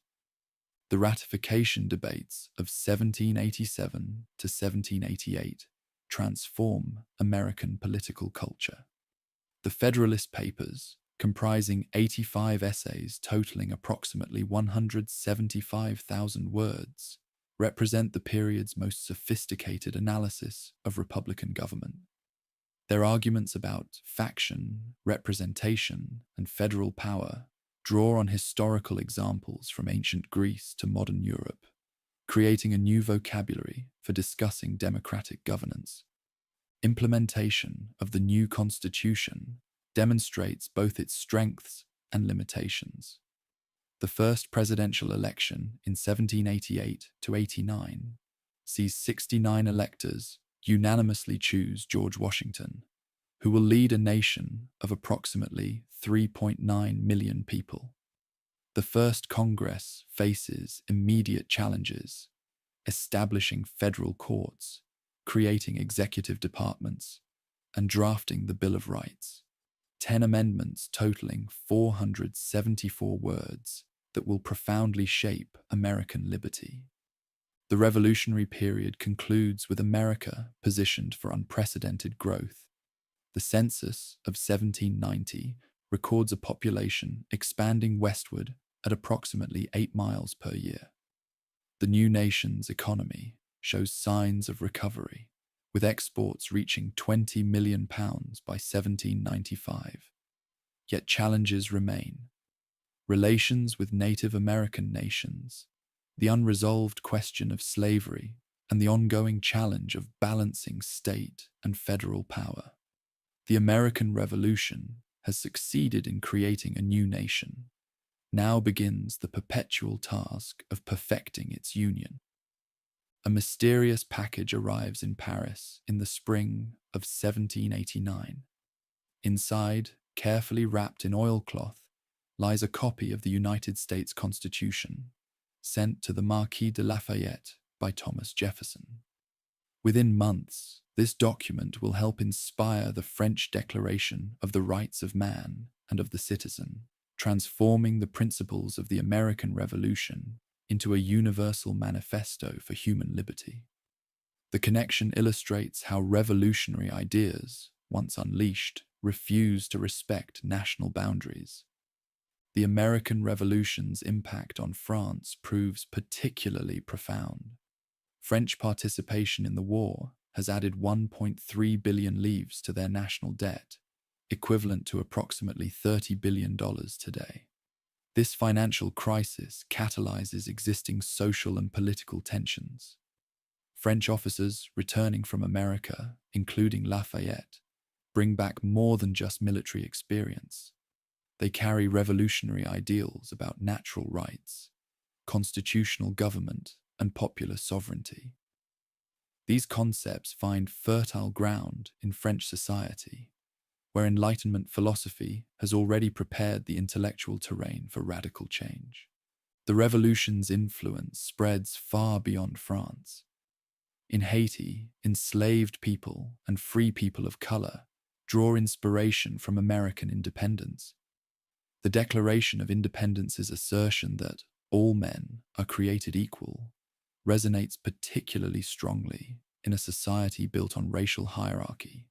When the Haitian Revolution erupts in 1791, its leaders explicitly reference American examples while pushing the boundaries of liberty even further, creating the world's first black republic and abolishing slavery entirely. Across the Atlantic, the revolution transforms British politics and imperial policy. The loss of the American colonies forces a fundamental reassessment of how to manage a global empire. Britain shifts toward more accommodating policies in its remaining colonies, particularly Canada. The Quebec Act of 1774, originally passed during the American crisis, becomes a model for cultural autonomy within the empire. British officials, chastened by the American experience, show greater flexibility in dealing with colonial grievances. The revolution's military innovations spread globally through professional networks and published accounts. European armies study American tactics, particularly the effective use of light infantry and rifle units. The success of American militia forces against professional armies influences military thinking about citizen soldiers and national service. By 1800, multiple European nations have reformed their military organizations to incorporate lessons from the American experience. In Spanish America, the revolution provides both inspiration and practical examples for independence movements. Francisco de Miranda, who will later lead Venezuelan independence efforts, visits the United States in 1783 to 84 to study its political institutions. The concept of federalism, balancing local autonomy with national unity, particularly influences Latin American independence leaders. By 1810, revolutionary movements from Mexico to Argentina are adapting American constitutional principles to their own circumstances. The revolution's economic impact reverberates through global trade networks. The loss of British imperial preferences forces American merchants to develop new trading relationships. By 1785, American ships are trading directly with China, establishing patterns that will shape Pacific commerce for decades. The new nation's free trade principles challenge mercantilist orthodoxy, promoting a more open international economic system. In the intellectual sphere, the revolution transforms political philosophy. The Federalist Papers are translated into multiple languages, providing a sophisticated analysis of republican government that influences constitution makers worldwide. American state constitutions, with their bills of rights and separated powers, become models for liberal reformers. The very concept of a written constitution, while not entirely new, gains unprecedented prestige through American example. The revolution also reshapes understanding of human rights and citizenship. The American experiment demonstrates the possibility of building a nation on civic rather than ethnic identity. The naturalization process, established by the United States, allowing immigrants to become citizens through declared allegiance rather than birth or ancestry, represents a revolutionary break with European traditions.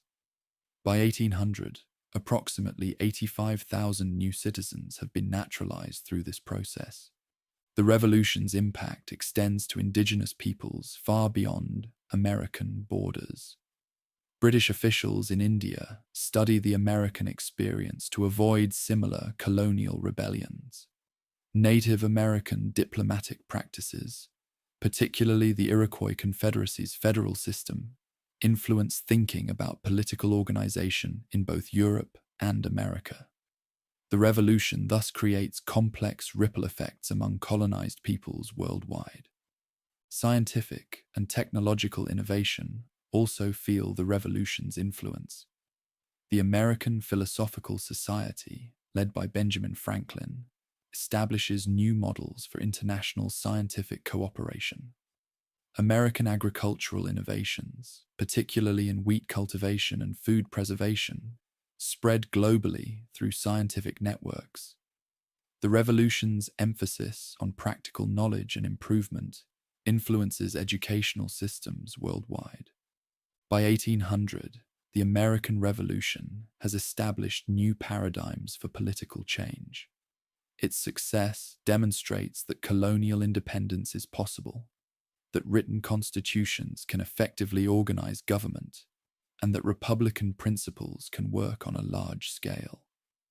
These lessons will influence independence movements and political reforms for generations to come, making the American Revolution not just a national founding moment, but a transformative event in world history.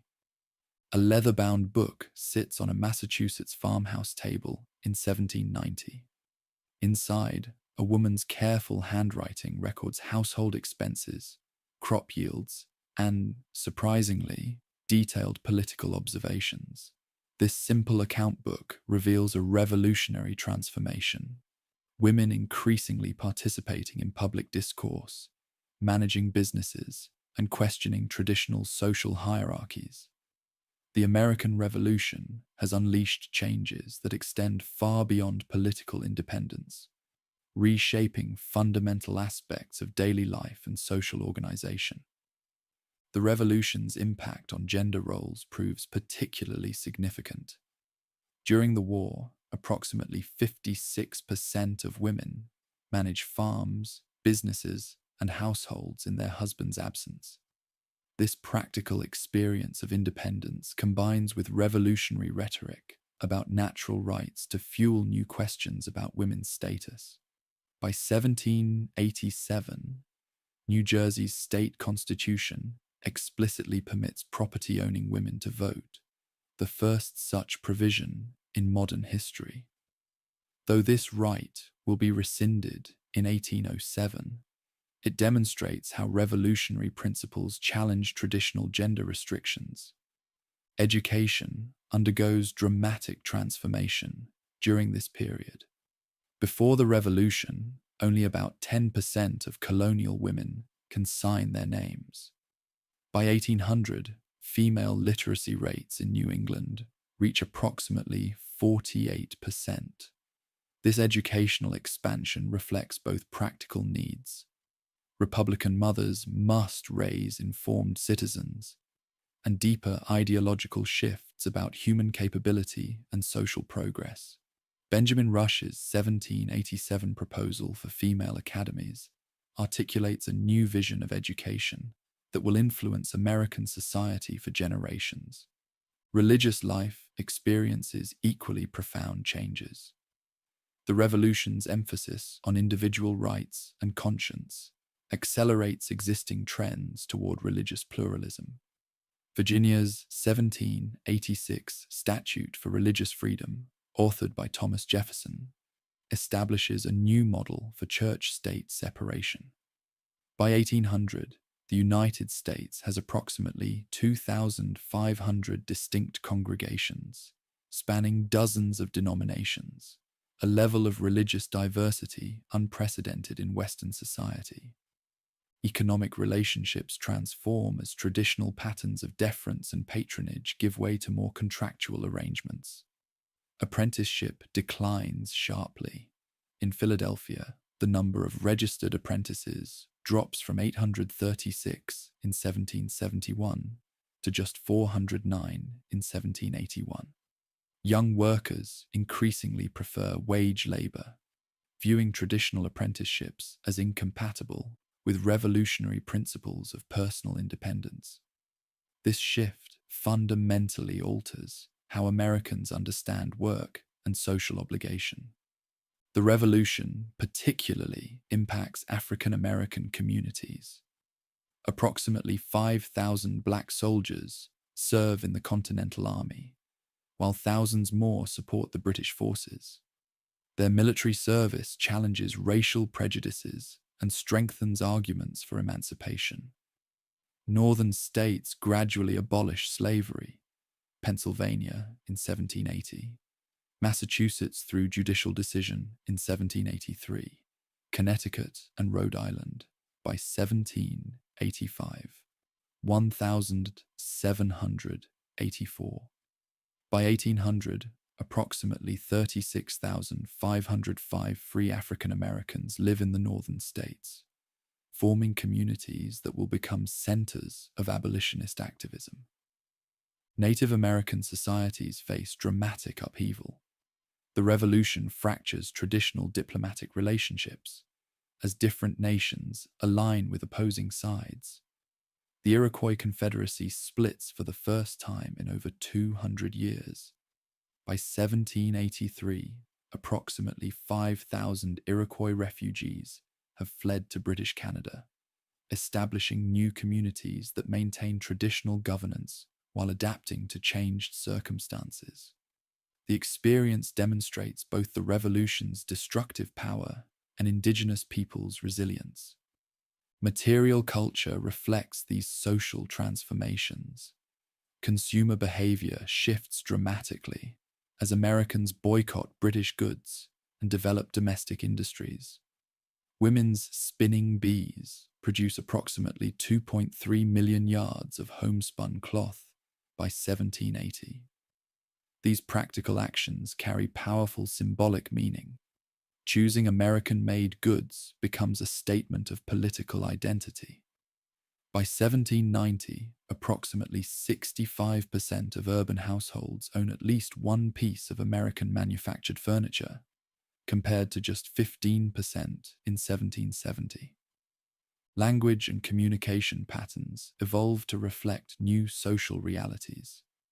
Noah Webster's 1783 spelling book promotes distinctively American usage, selling approximately 5 million copies by 1800. Political vocabulary expands dramatically. Terms like republican, democracy, and citizen acquire new meanings and emotional resonance. The revolution creates new forms of public discourse, as approximately 90 newspapers circulate by 1790, reaching an estimated 160,000 readers. Family structures adapt to revolutionary circumstances. Average marriage age increases, for women from 20.5 years in 1770 to 22.7 years in 1800. Divorce becomes more accessible, with Connecticut handling 72 divorce cases between 1870 and 1780 to 1800, compared to just 31 in the previous 20 years. These changes reflect both practical circumstances and new ideas about personal autonomy and happiness as natural rights. Urban spaces transform to accommodate new social patterns. Philadelphia's State House, now Independence Hall, becomes a model for civic architecture, inspiring approximately 25 similar buildings across the new nation by 1800. Public spaces increasingly reflect Republican values. Town squares, meeting houses, and court buildings emphasize accessibility and participation rather than hierarchical authority. By century's end, American society has undergone revolutionary transformation. Traditional hierarchies based on birth, wealth, and gender face unprecedented challenges. New forms of social organization emerge, emphasizing voluntary association, individual rights, and civic participation. Though many revolutionary principles remain imperfectly realized, the social landscape has changed irrevocably. The American Revolution has not just created a new nation, it has fostered new ways of living, thinking, and relating that will influence social development worldwide. In a London bookshop in 1791, a worn copy of the American state constitutions sits next to Thomas Paine's Rights of Man. Together, these documents have sold over 200,000 copies in Britain alone, spreading revolutionary ideas far beyond American shores. The phenomenon demonstrates a crucial truth. The American Revolution's most powerful legacy lies not in military victory or territorial gains, but in its radical reconception of human potential and political possibility. The revolution catalyzes an unprecedented explosion of political writing. Between 1776 and 1800, Americans produce approximately 2,300 political pamphlets, totaling over 10 million printed pages. This vast literary output creates a new political vocabulary, transforming abstract Enlightenment principles into practical governance tools. Terms like checks and balances, separation of powers, and federal republic emerge from theoretical concepts into working political mechanisms. The revolution's intellectual impact particularly manifests in educational transformation. College founding accelerates dramatically. While only 9 colleges existed in colonial America, 19 new institutions emerged between 1782 and 1802. These schools explicitly embrace Republican principles, training students in both classical learning and practical sciences. By 1800, American higher education enrolls approximately 1,200 students annually, a 300% increase from pre-revolutionary levels. Scientific inquiry gains new prominence in American intellectual life. The American Philosophical Society, under Benjamin Franklin's leadership, grows from 78 members in 1776 to 256 by 1800. Its investigations span astronomy, agriculture, medicine, and technology, embodying the revolution's faith in rational progress. Society members conduct approximately 1,500 documented experiments between 1780 and 1800, establishing new standards for empirical research. The revolution transforms legal thinking about fundamental rights. State constitutions codify specific protections. By 1800, all 16 states guarantee freedom of religion, 14 protect freedom of the press, and 12 ensure jury trials in civil cases. This systematic enumeration of rights represents a revolutionary innovation, transforming traditional English common law principles into explicit constitutional guarantees. Economic thought undergoes similar revolution. Americans develop distinctive ideas about property rights, commercial regulation, and monetary policy. Alexander Hamilton's 1790 Report on Public Credit introduces sophisticated concepts of public finance, while his report on manufactures the following year presents a comprehensive theory of economic development. These documents, totaling over 140,000 words, establish new frameworks for understanding the relationship between government and economy. The revolution profoundly influences philosophical discussions of human nature. Benjamin Rush's medical writings connect political liberty with physical and mental health, producing approximately 85 essays on the relationship between republican government and human well-being. His 1786 Inquiry into the Effects of Public Punishments advocates prison reform based on revolutionary principles of human dignity and potential rehabilitation. Language itself evolves to reflect new political realities.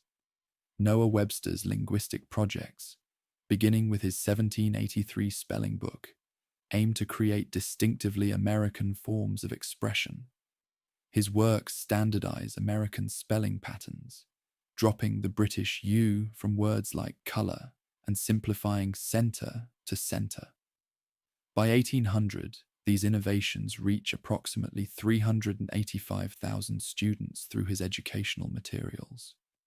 Religious thought experiences dramatic reformation. Approximately 65% of American religious pamphlets published between 1780 and 1800 engage explicitly with political themes, reinterpreting scripture through revolutionary lenses. Religious leaders develop new theologies, emphasizing individual conscience and voluntary association, with Baptist and Methodist denominations growing by approximately 300% between 1780 and 1800. The revolution's intellectual impact extends to architecture and urban planning. Thomas Jefferson's designs for the Virginia state capitol introduced classical Republican architectural principles to American civic buildings. By 1800, approximately 40% of new public buildings in state capitals incorporate similar neoclassical elements, physically embodying revolutionary political ideals.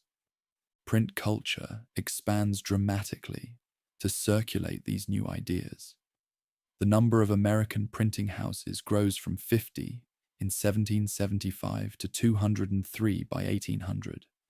Book production increases from approximately 461 titles in 1776, 1,775 to 1,797 in 1800. This expansion creates new networks for intellectual exchange. By 1800, a book published in Boston can reach Philadelphia within 6 days and Charleston within 3 weeks. The Revolution's philosophical legacy proves particularly influential in concepts of citizenship and civic virtue. Americans developed new theories about public participation, voluntary association, and civic education. By 1800, approximately 2,000 voluntary associations operate across the nation, from library societies to reform organizations, creating new spaces for civic engagement and political discourse. Historical consciousness itself transforms as Americans grapple with their revolution's meaning. Between 1770 and 1700, Americans publish approximately 175 historical works examining the revolution's causes and consequences. This historical reflection helps create an American national identity based on shared revolutionary experiences and principles, rather than traditional ethnic or religious ties. By 1800, the American Revolution has established new paradigms for thinking about human nature, society, and political possibility. Its intellectual legacy extends far beyond specific political arrangements to encompass fundamental questions about human potential and social organization.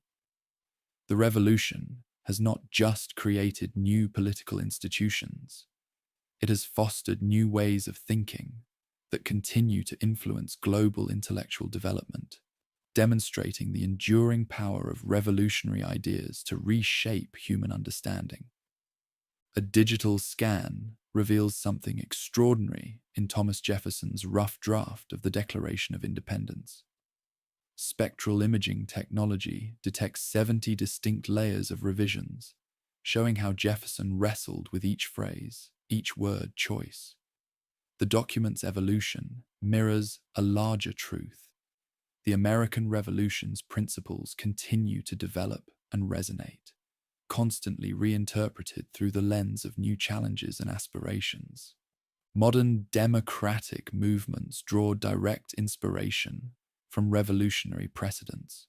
Between 1950 and 2000, approximately 81% of new national constitutions include explicit references to concepts first articulated in American revolutionary documents. The idea of a written constitution, enumerated rights, and checks and balances, revolutionary innovations in 1787, have become standard features of democratic governance worldwide. When South Africa drafted its post-apartheid constitution in 1994, its authors specifically studied the American federal system's mechanisms for balancing regional and national power. The revolution's influence on military thought persists into the modern era. Contemporary military doctrine about asymmetric warfare traces directly to American revolutionary tactics. The Continental Army's integration of regular forces with militia, its use of terrain and mobility, and its strategic targeting of enemy logistics all find echoes in modern military planning. The US Army's current field manual, FM 324, on counterinsurgency explicitly references lessons from British failures in the American Revolution. Environmental DNA analysis at Revolutionary War sites reveals unprecedented details about daily life during the conflict. Soil samples from Valley Forge contain approximately 300 distinct genetic signatures, providing new insights into soldiers' diets, health conditions, and even the presence of camp followers. This scientific evidence enriches our understanding of how ordinary people experienced and survived revolutionary upheaval, connecting past struggles to present human experiences. The revolution's economic innovations continue shaping modern financial systems. The United States Federal Reserve traces its intellectual lineage to debates between Hamilton and Jefferson about national banking. Modern sovereign debt markets still operate on principles first established during the Revolution's financial consolidation. When emerging nations today wrestle with questions of debt and development, they often reference American precedents for managing post-revolutionary economic challenges. Digital humanities projects reveal new patterns in revolutionary-era social networks. Analysis of approximately 25 million pieces of correspondence from the period shows how revolutionary ideas spread through complex webs of personal relationships. Modern social movement theorists study these historical patterns to understand how ideas and activism propagate through both physical and digital networks. The Sons of Liberty's communication methods find parallels in contemporary social media-driven movements. The revolution's impact on indigenous rights discourse remains particularly relevant. Modern Native American legal claims often reference the 1784 Treaty of Fort Stanwix, which established precedents for nation-to-nation relationships. Archaeological studies reveal approximately 2,300 sites related to Native American participation in revolutionary events, providing new perspectives on indigenous agency and resistance. These historical patterns inform ongoing debates about sovereignty and self-determination. Climate science adds new dimensions to revolutionary understanding. Tree ring analysis shows that the years 1775 to 1783 experienced unusually severe weather patterns affecting military campaigns and civilian life. Temperature reconstructions indicate that Valley Forge's winter of 1777 to 1778 was approximately 2.5 degrees Celsius colder than the 20th century average. This environmental context helps explain logistical challenges and strategic decisions while connecting revolutionary experiences to modern climate concerns. Genetic studies reveal the revolution's demographic legacy. DNA analysis of modern Americans shows approximately 35% have ancestors who lived in the colonies during the revolutionary period. This biological connection parallels ongoing cultural inheritance. Phrases, ideas, and political principles from the revolution remain deeply embedded in American social DNA. When modern protesters invoke revolutionary slogans, they tap into both historical and genetic memory. The revolution's influence on civil rights movements continues evolving. Modern activists regularly reference the Declaration of Independence's principles while advocating for social justice. The document's assertion of human equality has been cited in approximately 12,000 civil rights court cases since 1950. Each generation reinterprets revolutionary principles through the lens of contemporary struggles, demonstrating the idea's enduring adaptability. Medical archaeology at Revolutionary War sites provides new insights into historical healthcare challenges. Analysis of approximately 1,800 skeletal remains shows patterns of disease, nutrition, and medical treatment that inform modern public health approaches. The Continental Army's development of systematic inoculation programs during a 1777 smallpox outbreak established precedents for modern military medical protocols. Technological innovation enables new understanding of revolutionary military engineering. LiDAR scanning of battlefield sites reveals approximately 3,500 previously unknown defensive works, showing how armies adapted tactical doctrine to specific terrain. These discoveries influence modern military site selection and force protection strategies, while demonstrating the revolution's continued relevance to military science. The American Revolution's legacy extends far beyond its immediate historical context. Its principles of human rights, democratic governance, and constitutional order continue evolving through modern challenges. Its military innovations inform contemporary conflict theory. Its social transformations provide models for modern movements. Most importantly, its fundamental assertion that humans can consciously reshape their political and social systems remains a powerful force in global development. As we face modern challenges of climate change, technological disruption, and social justice, the revolution's legacy offers both inspiration and practical guidance. Its example shows how determined individuals can transform ideas into action, how principles can adapt to new circumstances, and how the human aspiration for liberty and justice continues renewing itself through successive generations. The American Revolution remains not just a historical event, but a living source of insight and inspiration for human progress.